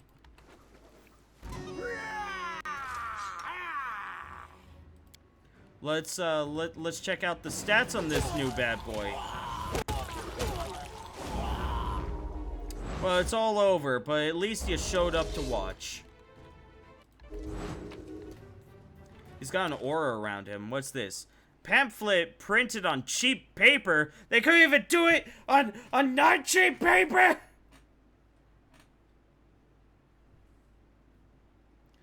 A discourse of Trebicant of Cordellan on Trueborn versus self-proclaimed rulers, or the Pitaxian lion and the flea of Duchy of Merle.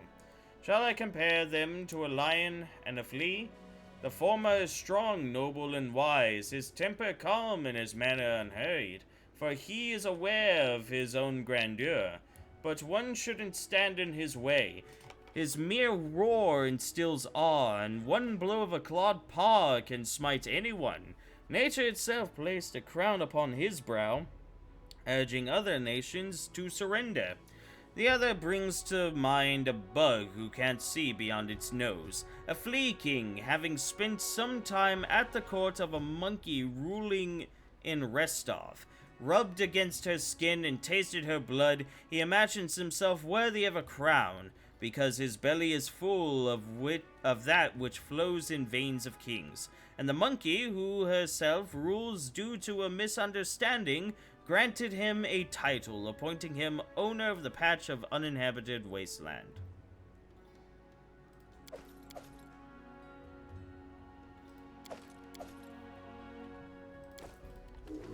Well, time to kill the rest of the people here. I'm not doing it wrong. The spell is flawed.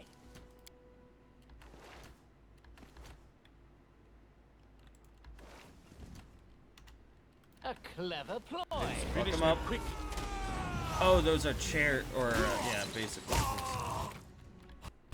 They're retreating. You sluts, get back here.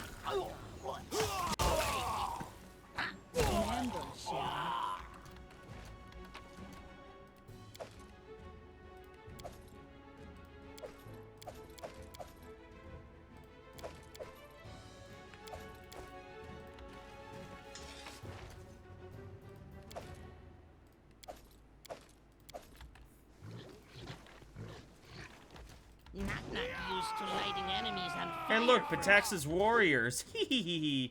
Be easier if you not fight back.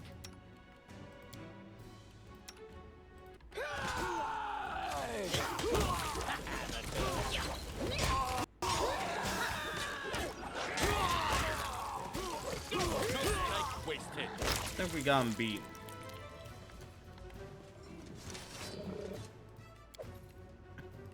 Aw, how nice of them to give me some magical full plate. Unfortunately, it's still shit!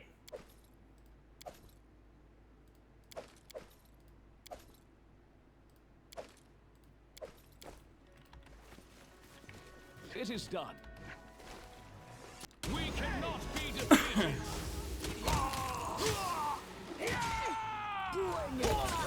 Don't let him get away! We can do it. You dead.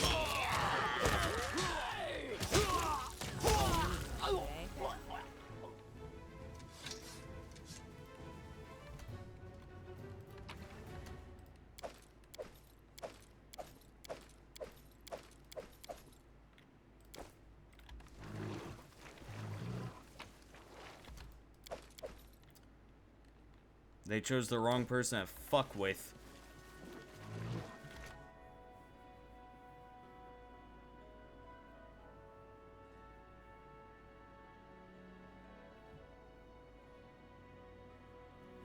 I feel great.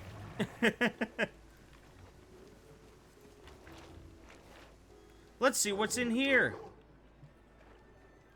It seems no one noticed your entrance over the bustling noise of the tavern. A young half-elf with long, slicked-back hair and a delicately curled mustache and beard is making a solemn speech. He drawls and flourishes with his hand. Zzz. And his pretentious red face makes it obvious that he's enjoying everyone's attention. Laughter and shouts of approval can be heard from the main table. Many other guests aren't participating in the gaieties, however. Some are yawning, while others aren't even listening to the speaker as they focus on their meals. But what's this? Your friend Ivar!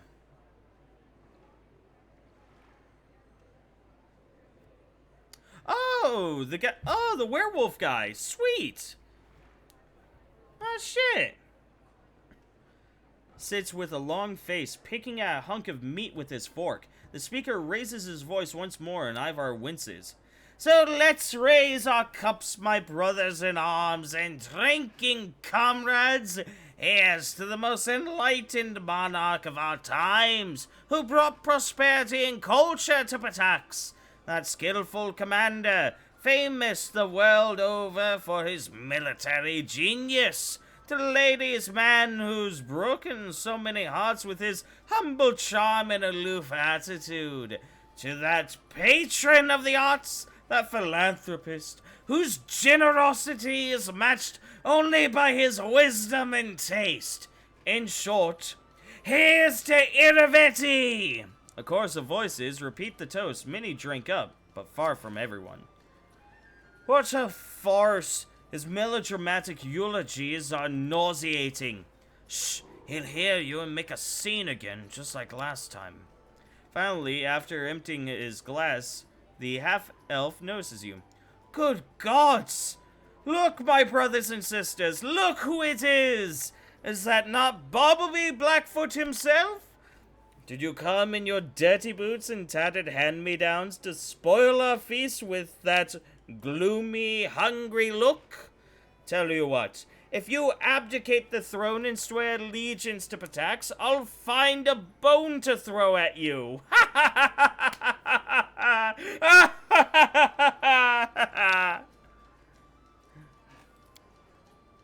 Knock Knock, who started falling asleep and even snoring while listening to the speeches, shudders at the sound of laughter and seizes his plate. Talk over? Stab time now? Oh, that has to be one of the most childish, tasteless, awkward rebukes I've heard in my life.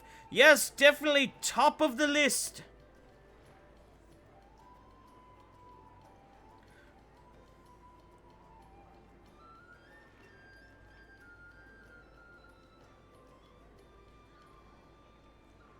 Familiar face, Ivar. It's been a long time. How are you?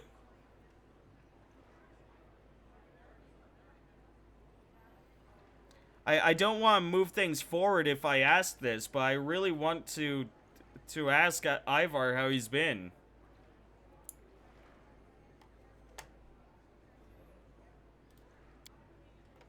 Can't complain, Bobbleby.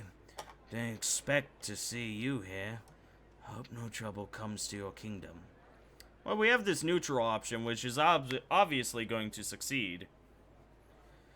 Barge of the Academy, whether you're here because you believe me a worthless king, or for the money and laurels promised by Iravetti, I say you should judge me by my deeds rather than speculative rumors. To the former, I say visit my kingdom, see my people, and then you may decide what kind of ruler you believe I am. To the latter, I say come serve me instead. Bear witness that my treasury is abundant, and my courtiers are free to speak their minds. Decide for yourselves for whom you work, and about what you wish to sing. I guarantee safety to anyone who accepts my offer. I would kick his ass, but I feel like doing something that puts myself above him is going to hurt him a lot more than any pain I could deal to him. You know, unless I could capture him and actually torture him. You know, cut down his fingernails until they're just tiny nubs and then cut off the finger knuckle by knuckle. You know, that sort of deal. People around the room begin whispering, and the noise slowly grows louder until a sonorous male voice says, I've wanted to travel for quite a while. The pay's not very good here anyway, and the food's little better than slop. Laughter and cries of approval sound from around the room. By the gods, what am I hearing? Would you sell your own father for a fistful of pork and gravy? Your thankless heart is darker than night. I'm so overcome with indignation that I can barely speak. Take up your sword, my friends. Such a disgrace can only be cleansed with blood. Well, don't worry, everyone. You get the best of both worlds.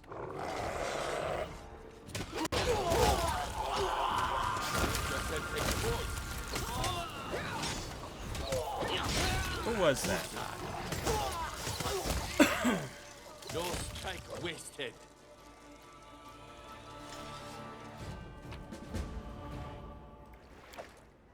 Well, we eliminated the instigators.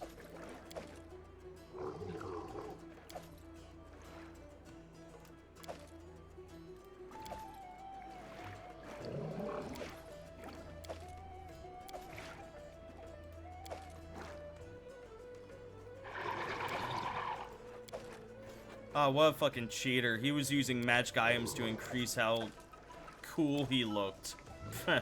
We're so much better than that.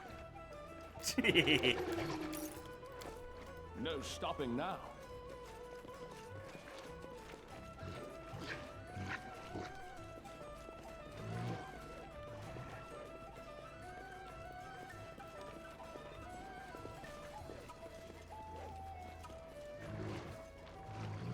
Did Ivar die? I don't think so. I think he ran out, March on. actually. Take a quick look.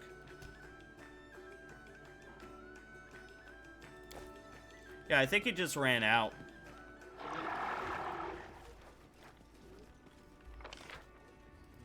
And thus, all is taken care of, and all is forgiven.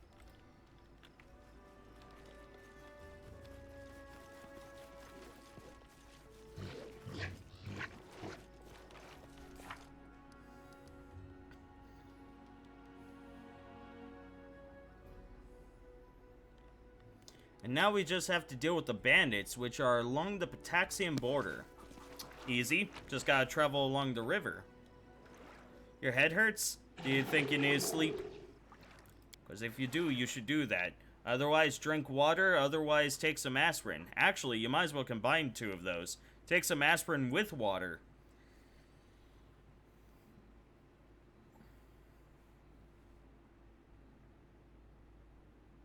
I often wonder, like, what mass trait was it that got spread across all of humanity to where headaches are such a commonality?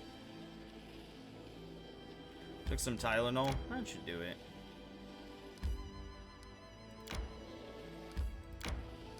Pretty sure they're gonna be on my side of the border.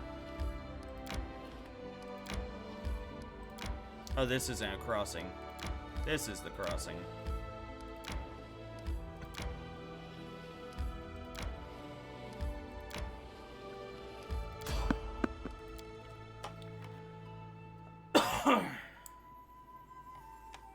There's some enemies we can fight. Might as well. Now is the beginning of the hunt. Let's say it's the far bigger brains than normal. Maybe.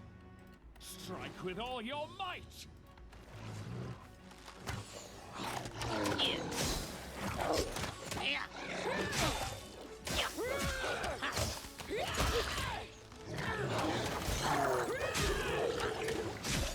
An ambush, eh?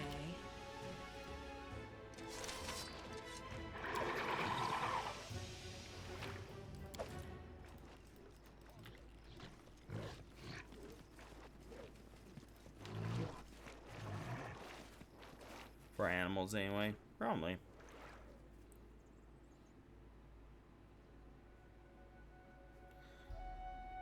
Snyder's absolutely up his own asshole with this one. Let's see, what did he say?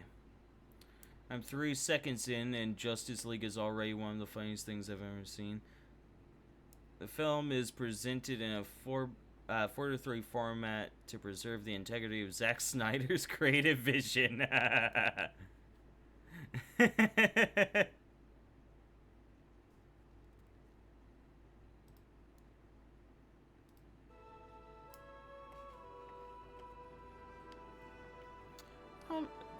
That was a point, Sarah.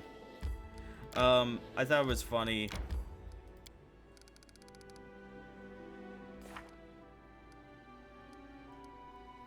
What was it?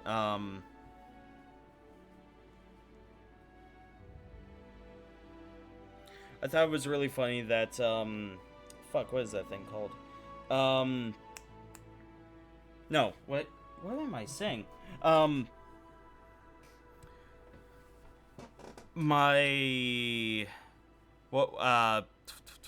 Saber Spark, there we go.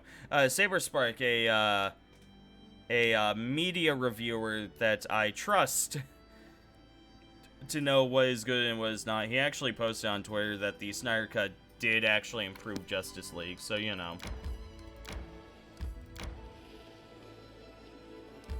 May we have a moment of respite? There's no respite until we're dead.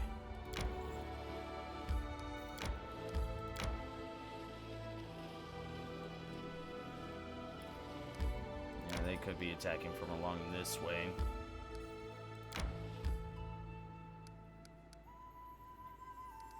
I guess we'll rest. Keep your distance, Knock Knock. We It's a follow very low bar different to paths. beat, I admit. Knock knock. How so? Will you go separately? Seek your own adventure? If so, farewell then.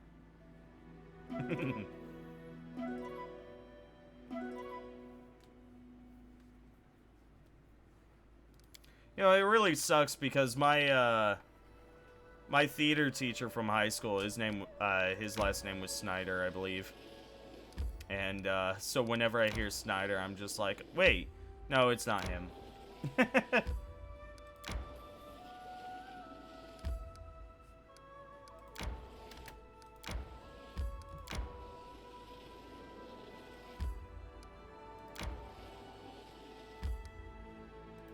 Yeah, I'm not seeing anything.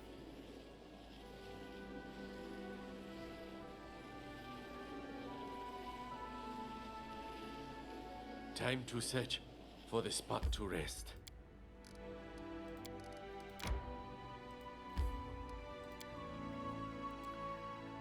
Back to the old drawing board. Yeah. My friend, or sorry, I should just say Tucker. By this point, do y'all think Tucker's been on the stream enough times for everyone to remember his name if I just say Tucker? Like, I don't have to add the beginning, my friend, anymore. Like, everyone just go, yeah, Tucker. And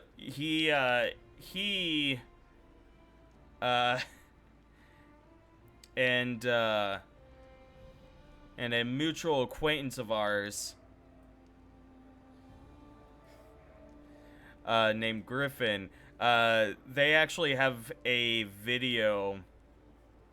I think they uploaded it to YouTube, but it's of them burying, I think it was Batman versus Superman, and Tucker was talking about how he wants to remake that video, but now with the Snyder cut of the Justice League.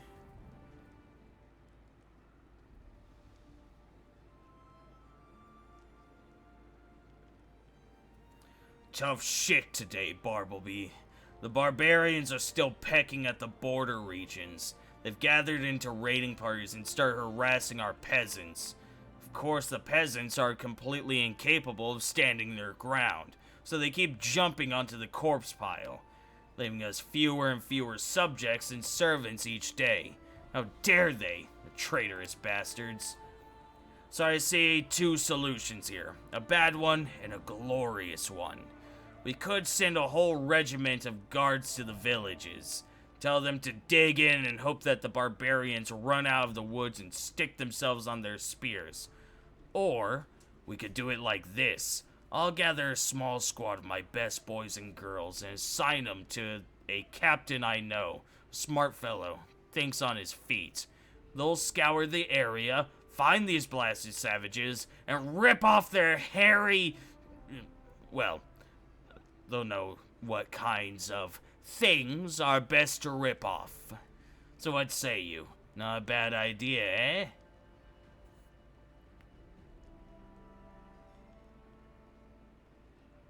I wouldn't be surprised if that was exactly what they wanted us to do.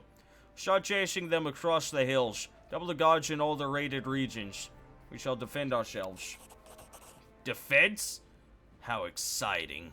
Ever since I was a kid, I've yearned to sit in defense.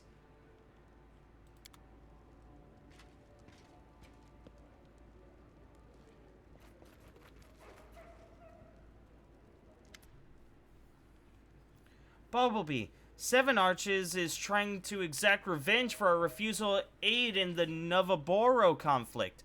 Not only have they cut off food supplies, they're wandering druids hired to fight this crisis are instead spoiling our crops further. Faced with the risk of starvation, our people are panicking and fighting for food in the markets. This must be resolved. We must take urgent measures. Sending the general's army to Seven Arches would be effective, but cruel to the local farmers. I have two ideas. First, the response they expect from us is to tighten our belts, stockpile bread, and order the warden to distribute it evenly. The second, and the better plan, is to have the high priest persuade the local druids to fix the situation with this year's harvest. They normally stay out of such conflicts, but this is a dire emergency. I agree. It is indeed an emergency. Hey, Jaethal. I bring news. Not unexpected, a sizable group of elves from Kyonin has crossed the border into your kingdom. They send a message to you. You may read it, if you wish, but I can state the substance in a few words. We demand you turn over the murderer. We await your response.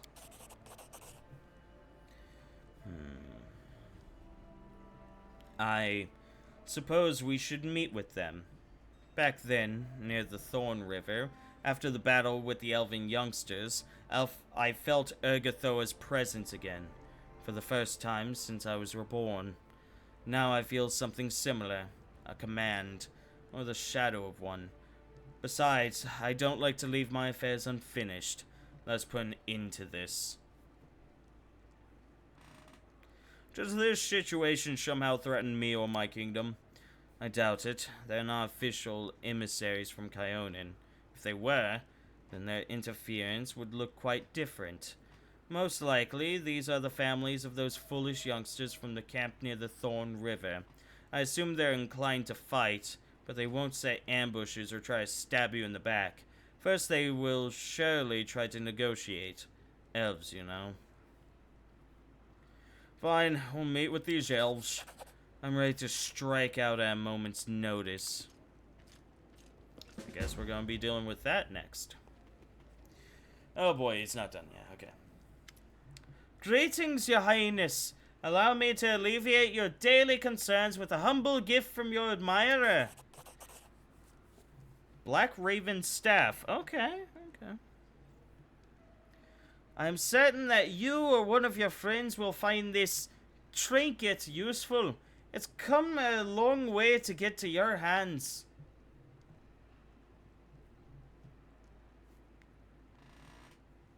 I would like to order a specific item. A staff. Whatever you say. I'd like to take the opportunity to thank you again, your highness, for your kind generosity. I have another appealing offer for you. My range of goods is wide enough, no doubt, but just for you, I can get something exquisite. One of my partners may have come across something valuable and rare. However, I'll need your help to deliver it to you. Are you interested? Of course. Come to my shop, your highness, so we can talk more in private.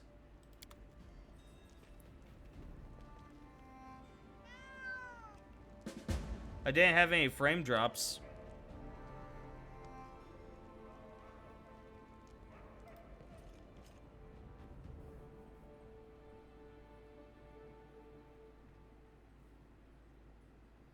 Failure?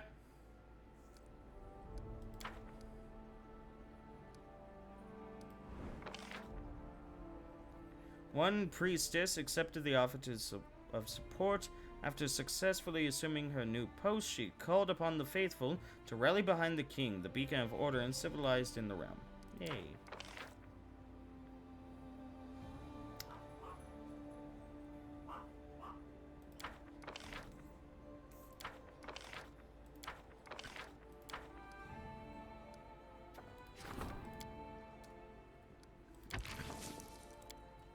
There you go. We'll take care of that.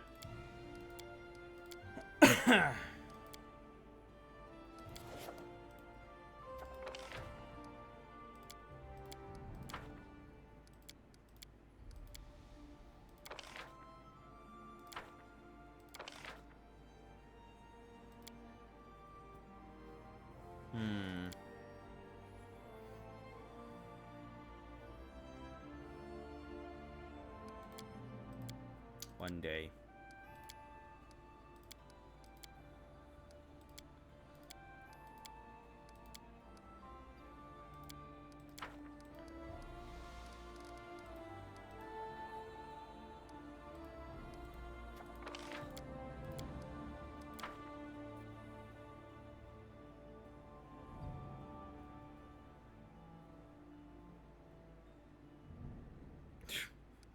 Jesus shit, Zara.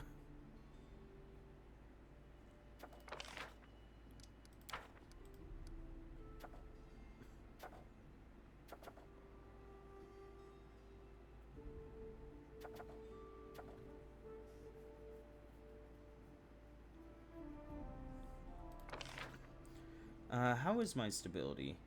It's at a 6. That's at 3. I would still be losing build points, but we're getting there. Soon.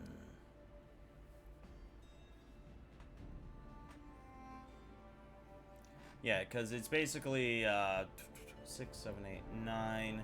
So I'd have 9 points, but then and I'd gain 10, but then I'd be losing 11. So this is a net negative for me currently.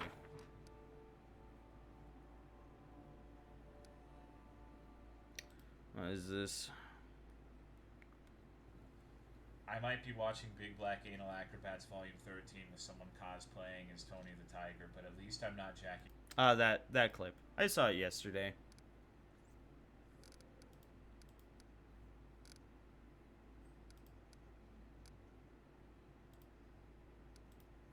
I think we're good. Okay, well, let's go deal with these damn dirty elves on my land. Rest is in order. No, it's not.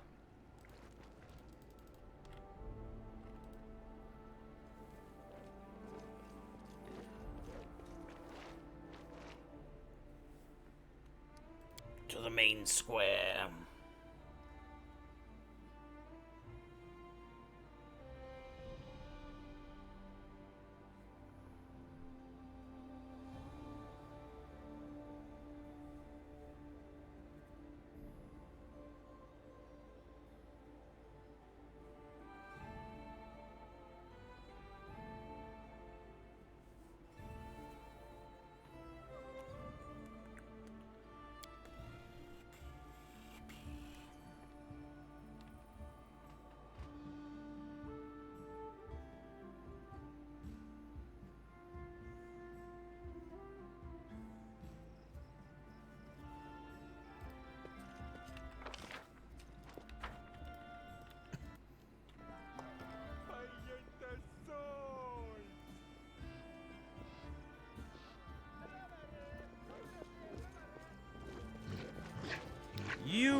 Let's go.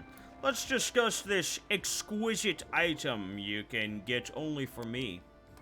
Oh, Your Highness, this is so embarrassing. I'd love to, but there's something... I have an associate, shall we say. Name's Ollie. He's a human. My gopher. Long legs. Strong. He was due back with payment for a fat contract 3 days ago. I have a feeling that something happened to him. Or worse, they fled with my money, which was promised as a down payment to my partner for the rarity I was procuring for you. Ollie has the chest of gemstones stashed somewhere near the southern border. Without that, we're never getting your relic. Why, if someone could find Ollie, maybe visit his family at Lake Silverstep, or talk to his wife Lydica.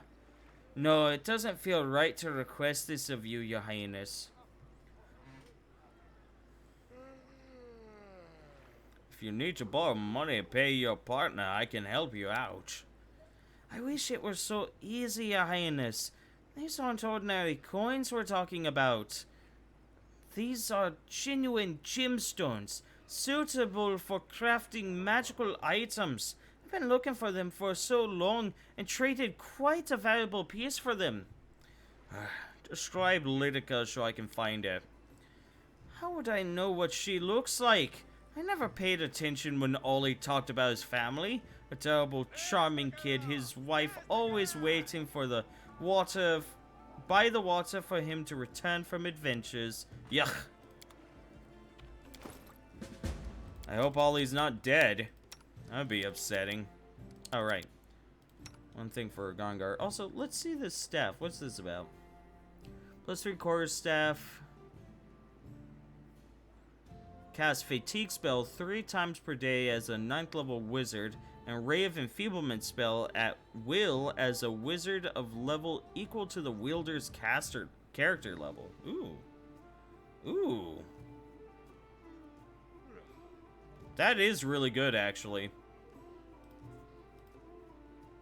Anyways, let me, Thundercrack. Yep.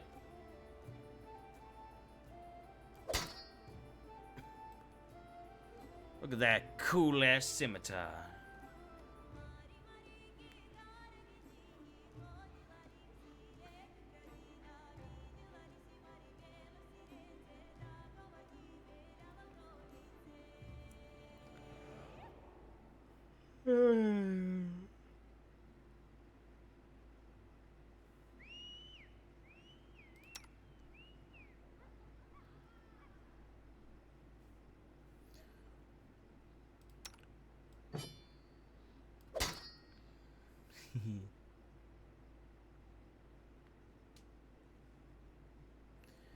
Yeah, you just hold on to Fate Render, you shiny man, you. Well, if push comes to shove, he has this double axe that can allow him to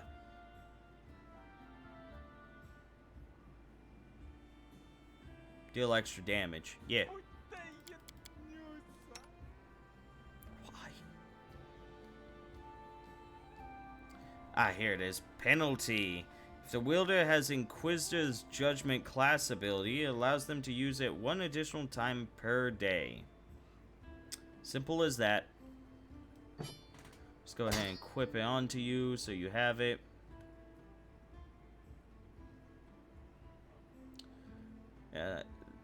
Yeah, this Frostite technically does more damage. I thought we came across another scythe that was, like, more dangerous. I might be crazy. Oh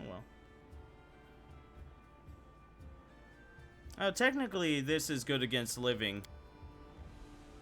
Yeah, go ahead and use it. It's one cool frickin' scythe at the very least.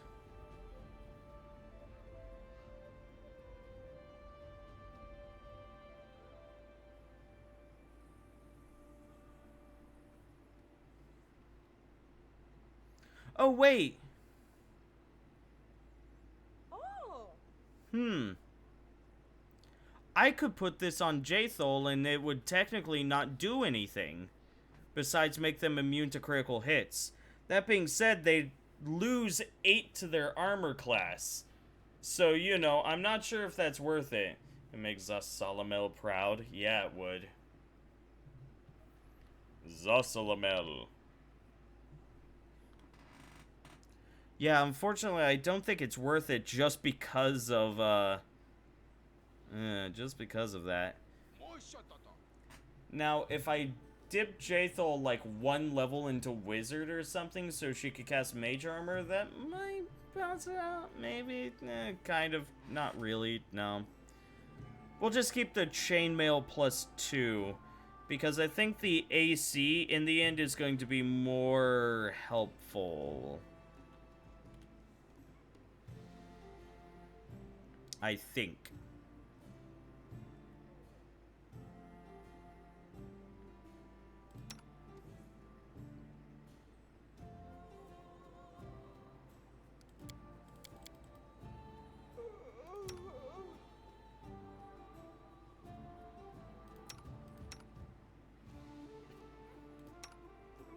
All right, you two. Haha, forgot about you. When I hired mercenaries at the very beginning, just so I had the extra men. Now I never use them.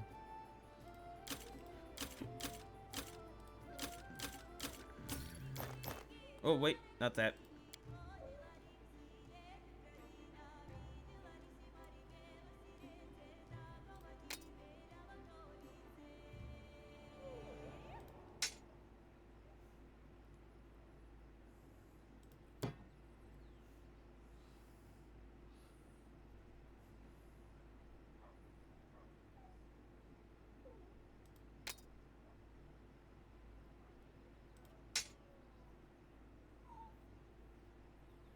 Unbound blade.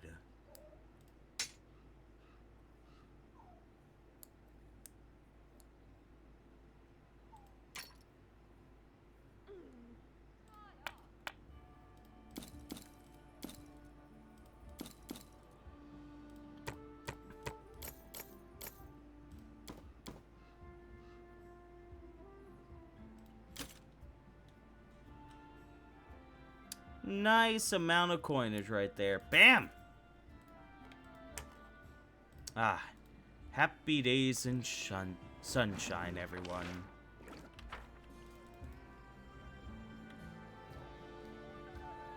Okay, let's bring Jaethal with us.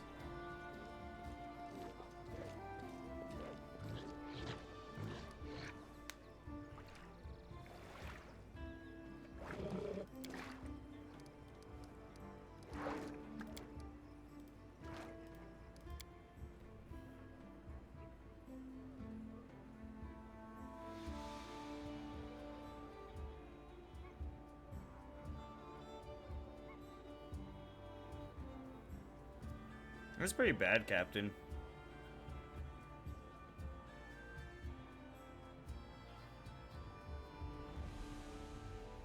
I have realized that when it comes to any essence of productivity, it just ain't happening for me.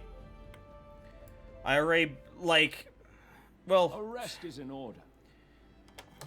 I should say, I spend a pretty decent amount of time playing video games, but I also, like, need to learn to recognize that I am already doing quite a bit myself already. Like, before I started going to college, it was like, yeah, I absolutely need to be doing a lot more, like, something. Just do something, you know? Now, however, I go, fuck that shit. I'm busy enough as it is.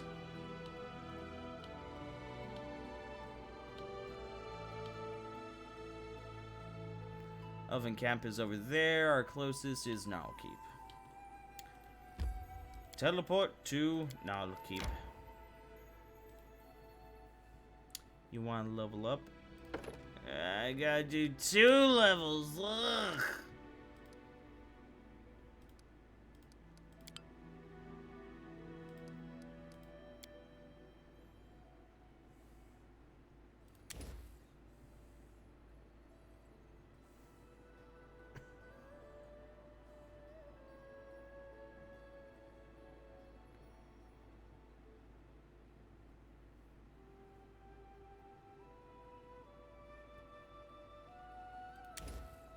Sure.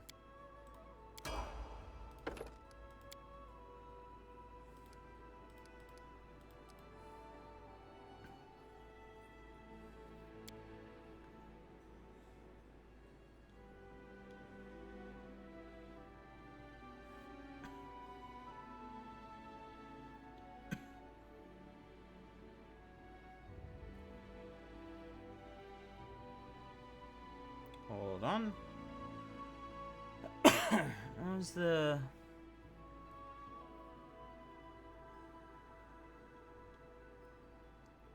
Here's persuasive. What was the one that gave extra bonus to intimidation?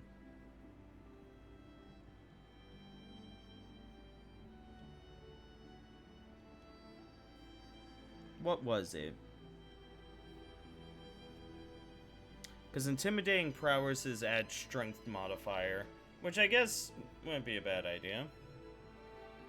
Productive can seem small to many people. Sometimes you just gotta take the low road and know that getting up, cleaning yourself, feeding yourself, and getting on with your day is productive enough. Yeah. For me, I just have a hard time accepting that. For me, I'm like, I have to, like, create something or start the process of creating something. Otherwise, yeah, I feel like I've done nothing. This spring break, I've been memorizing shit for my classes because, you know, acting classes. Yeah.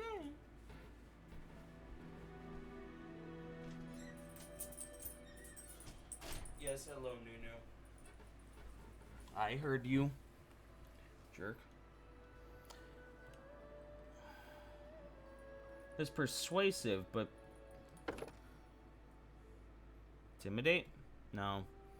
Mobility. Mobility is really good, but it's not what I'm looking for. I'm just wanting the increase to intimidation skill.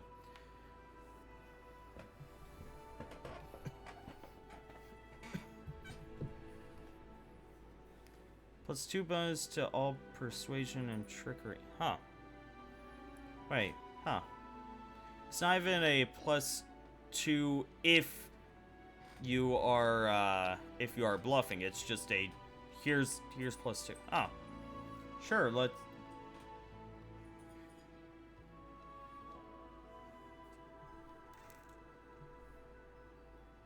guess I could take that. Well, the other one is just a bonus to persuasion, right? It's not even... Oh, it's persuasion and perception. Oh. Yeah, sure.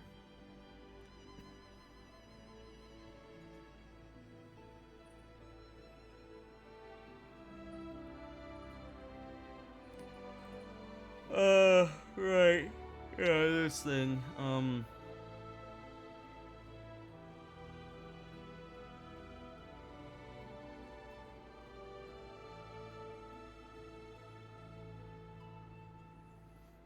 what do I care?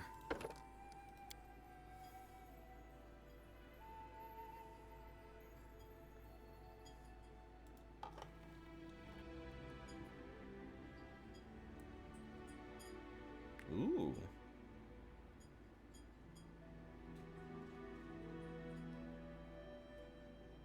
Ooh.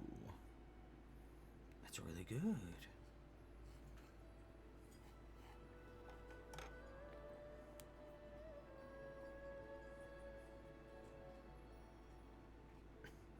Sure. Okay. Done. Easy enough.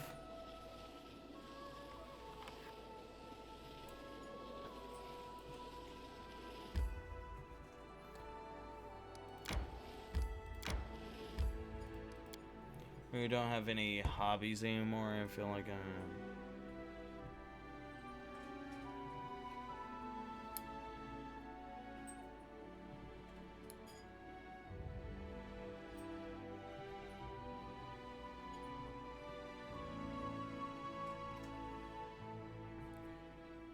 Captain, after you get vaccinated, I highly recommend signing up for a gym or something.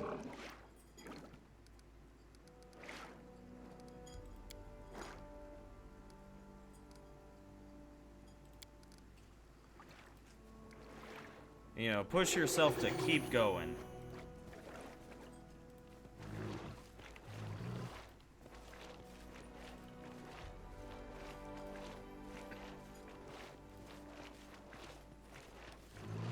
Who am I supposed to talk to?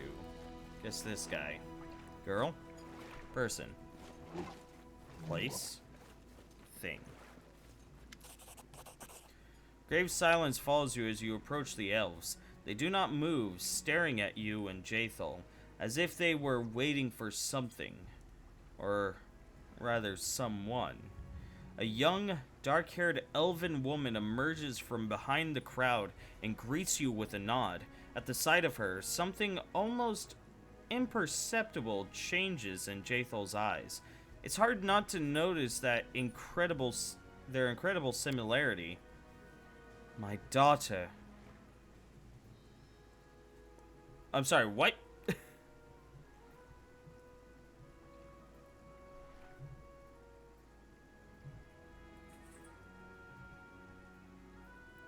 Yeah. COVID definitely locked down a lot of people and absolutely triggered like hardcore depression for a number of people because humans love exploration. You know, they love new experiences. You know, for me, I'm able to get that through games and D&D. I think a lot of people are able to get through D&D, but you know, it's absolutely understandable not have enough stimulus in your life. My daughter, my favorite creation, my most capable student. The voice of Jaethal is colorless and facial. Okay. What a pleasure it is to see you leading this band of murderers who have come for my head. Murmurs of outrage erupt in the elven crowd, but their leader remains calm. The dark eyes of the girl burn with determination. There's a blush on her cheeks. It's amazing how such small details change her face, otherwise nearly indistinguishable from the pale, lifeless face of her mother. I thought you would know that I couldn't stay away. Didn't you always teach me to be responsible for my actions and follow things through?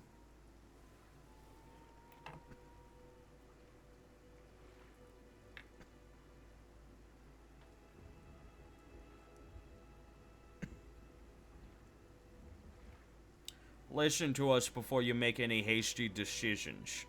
Jaethal is not to blame for the death of the young elves. It was Enio, the Inquisitor of Pharasma, who had set a trap for both us and them. Open your eyes, girl. I didn't teach you to think with your head and not to fall into traps laid by facile provocation. You might have reason that I have no use in killing those foolish young elves you wish to avenge. True, you had no use for it, but if there were any use for you, you would have killed them without hesitation, right, Mother? I know you better than anyone. I know how far you might go if no one stops you. I persuaded the court to send you into exile. I used everything I could. Friends, connections, the arts of logic and persuasion you taught me, and achieved the mildest punishment possible. It was a mistake. If I hadn't done it, our unfortunate youths would still be drawing breath. Love blinded me. You told me many times that our feelings are our worst advisors. Only now have I finally learned this lesson. It's my duty to stop you, and I will see it through. I'm sorry, King. I have no wish to invade your lands, but there's no other way. Give us the murderer and we shall leave in peace. And yet, I ask you to leave. There's no need to spill any more blood on my land. Murmurs sweep through the elven lines. It seems that some of them are less determined than the others. The king of this torn land is right. We are not some robbers to attack his companions, even in the name of justice. I cannot allow you to kill Jaethal. Oh, that was a girl. You leave us no choice, King. You cannot stand against me.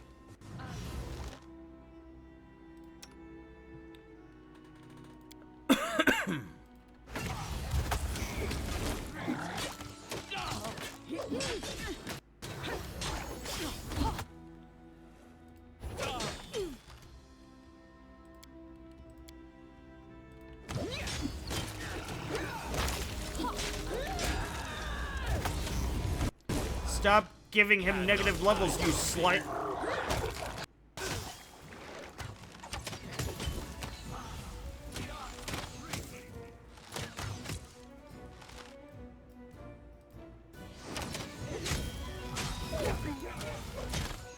Nowhere to run.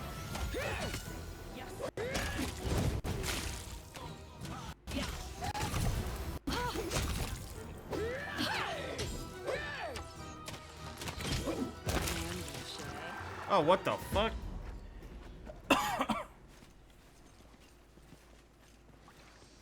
Yeah, it is what it is. Oh, she's still alive.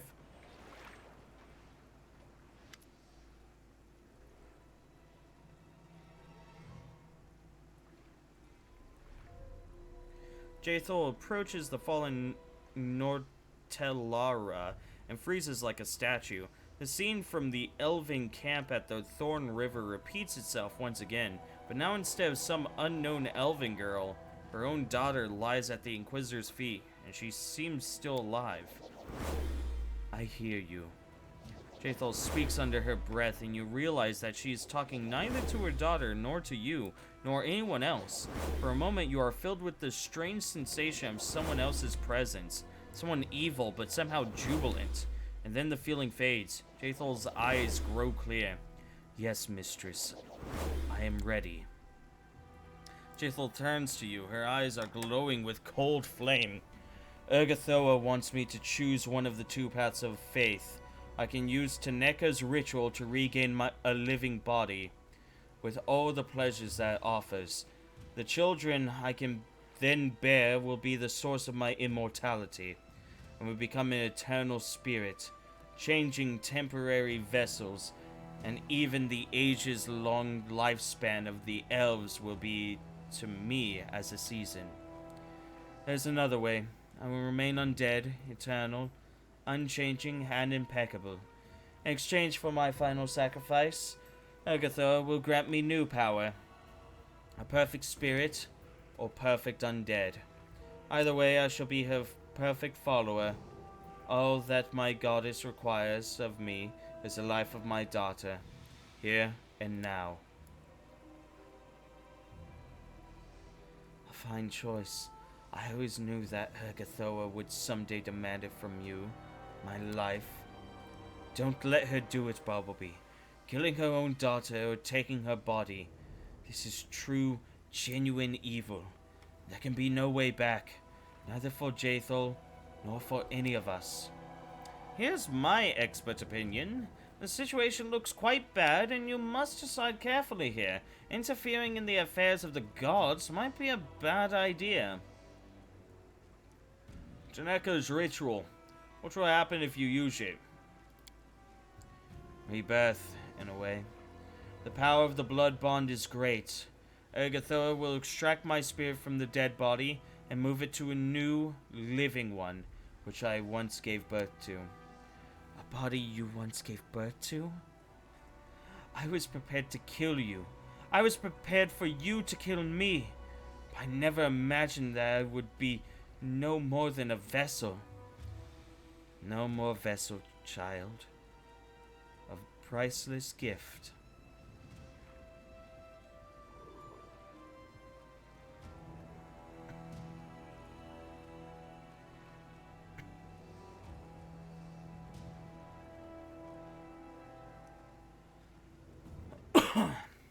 Do whatever you wish. I care not what you choose.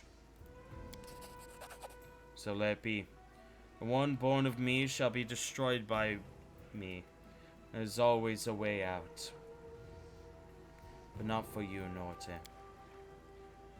Oh, radiant Serenray, how could such evil be tolerated? Have I chosen the right path? The right leader? Nortelara's eyes widen, but she doesn't utter a sound. She's either too exhausted or too proud to ask for mercy. Let this be my new beginning. Urgathoa, accept this sacrifice.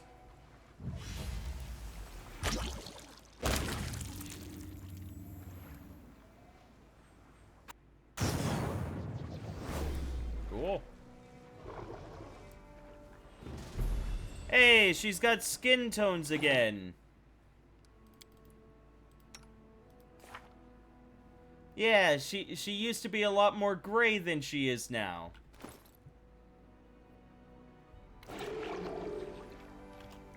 Sorry, Tristan, I just don't care.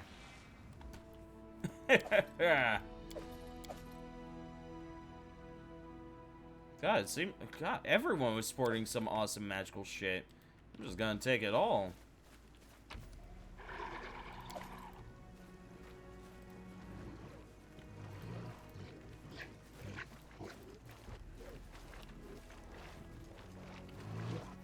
Yep, Tristan, it's as simple as I don't give a fuck.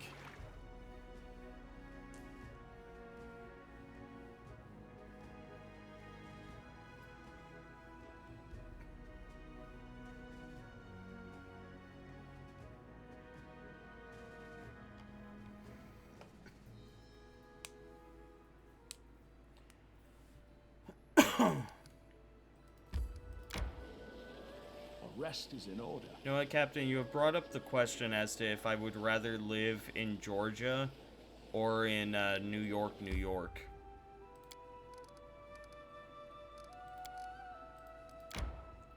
And, you know, I after long consideration, I legitimately think Georgia would have been a better idea.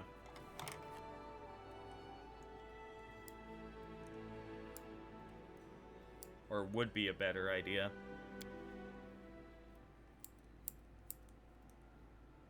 New York is fucking expensive. I know it is. Follow me.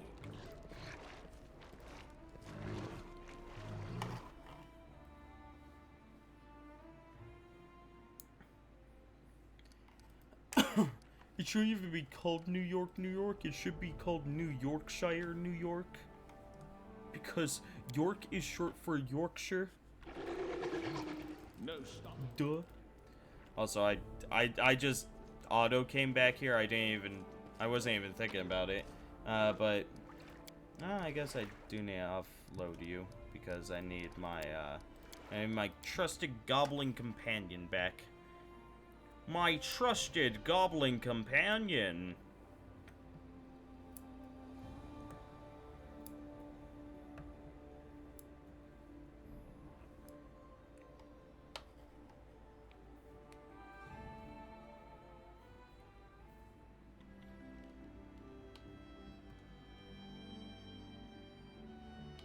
Magical prison, right?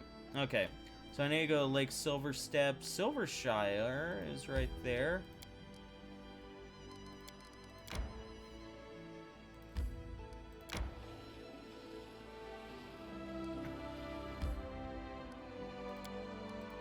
I won't be able to move, so let's rest. It always appears to me that Knock Knock is too skinny, even for his own kind. But when I see how much he eats, I know that he's fine. No, Knock Knock starves. Give me your ration. I need it more than you.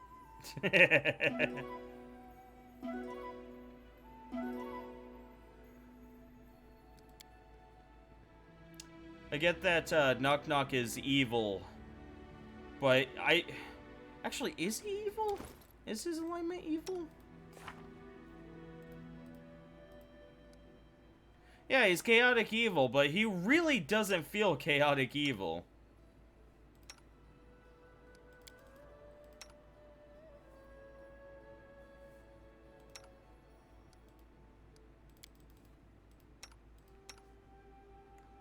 Oh, I dipped towards chaotic neutral. That's awesome.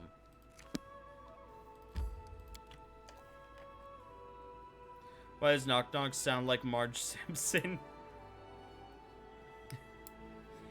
Bart, you must go to school.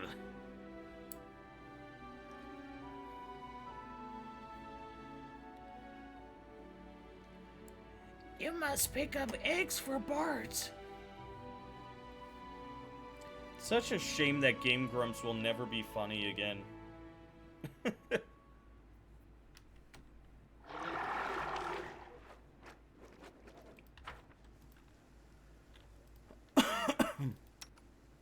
Ready.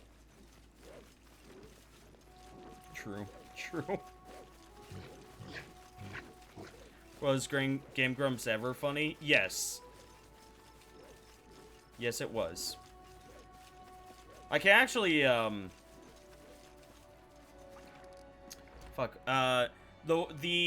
one series that I went back and watched more than once, what was it? I think it was called Endless Ocean 2 or something like that. I can actually recommend it because the entire thing wasn't just Aaron going, "This game fucking sucks," you know, like they would read the dialogue and they would like go off script and like actually do some. They actually used improv in order to make it funny. You know, which Onwards. you know, for these supposed individuals that I believe took improv classes, they really don't know how to improv.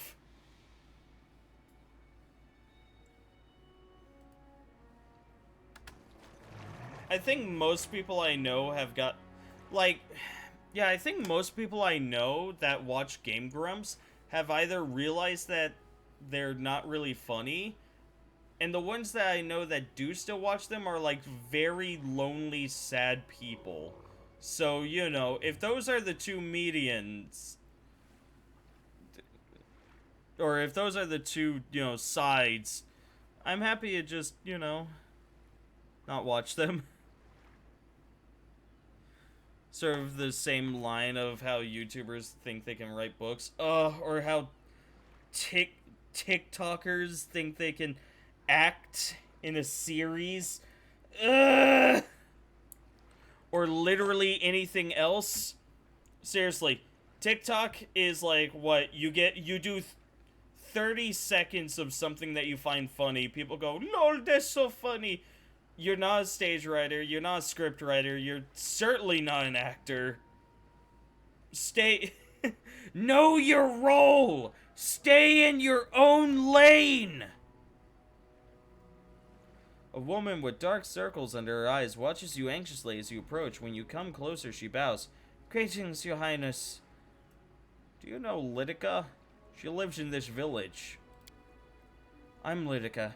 Has something happened? Something... Do you know something about my husband? Were you crying? May I help you? If only you could track down and punish my lost husband, the bastard. Pardon my language, your highness. I lost my temper. You see, Ollie, my husband, left on business a few days ago and he's disappeared.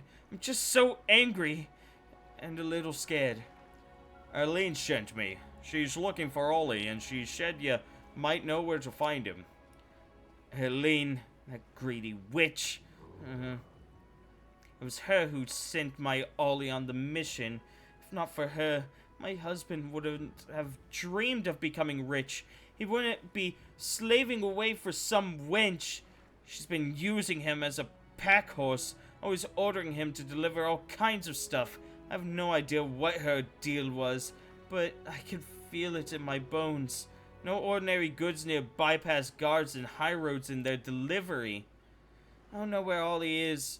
I've been racking my brain for what could have happened.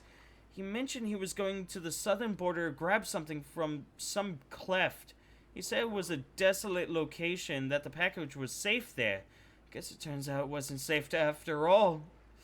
He widowed me and orphaned our 2 children.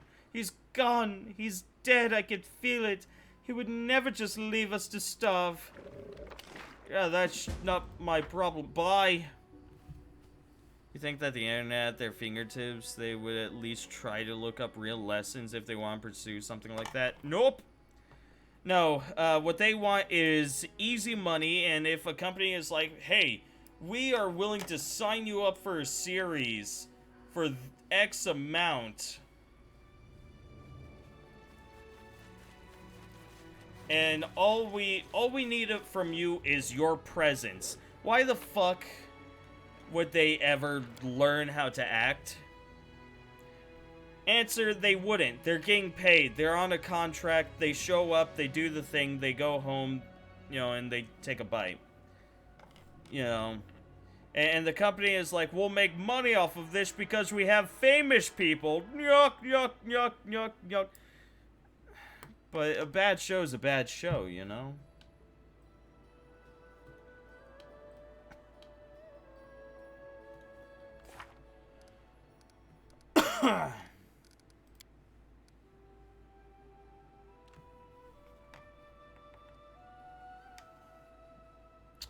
A cleft near the kingdom's southern border.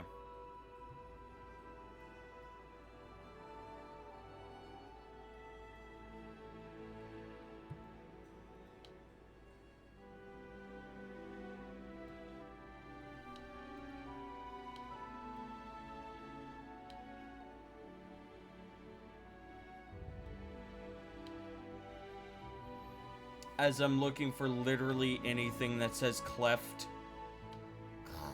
Cleft.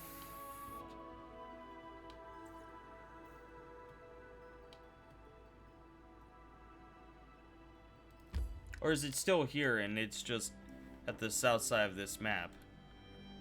I don't know. Either way, it is past my time to stop, so I'm just gonna go ahead and put myself in here and then stop for the night. So yeah, good stream, you all. I hope we all enjoyed ourselves, learned valuable lessons, and ate tofu, because that's what we deserve. My fuzz is coming in nicely. I'm thinking that will only be maybe a couple of weeks before I have some semblance of a mutton stash back. You already did this week's community night, Yeah. That was Daka's birthday.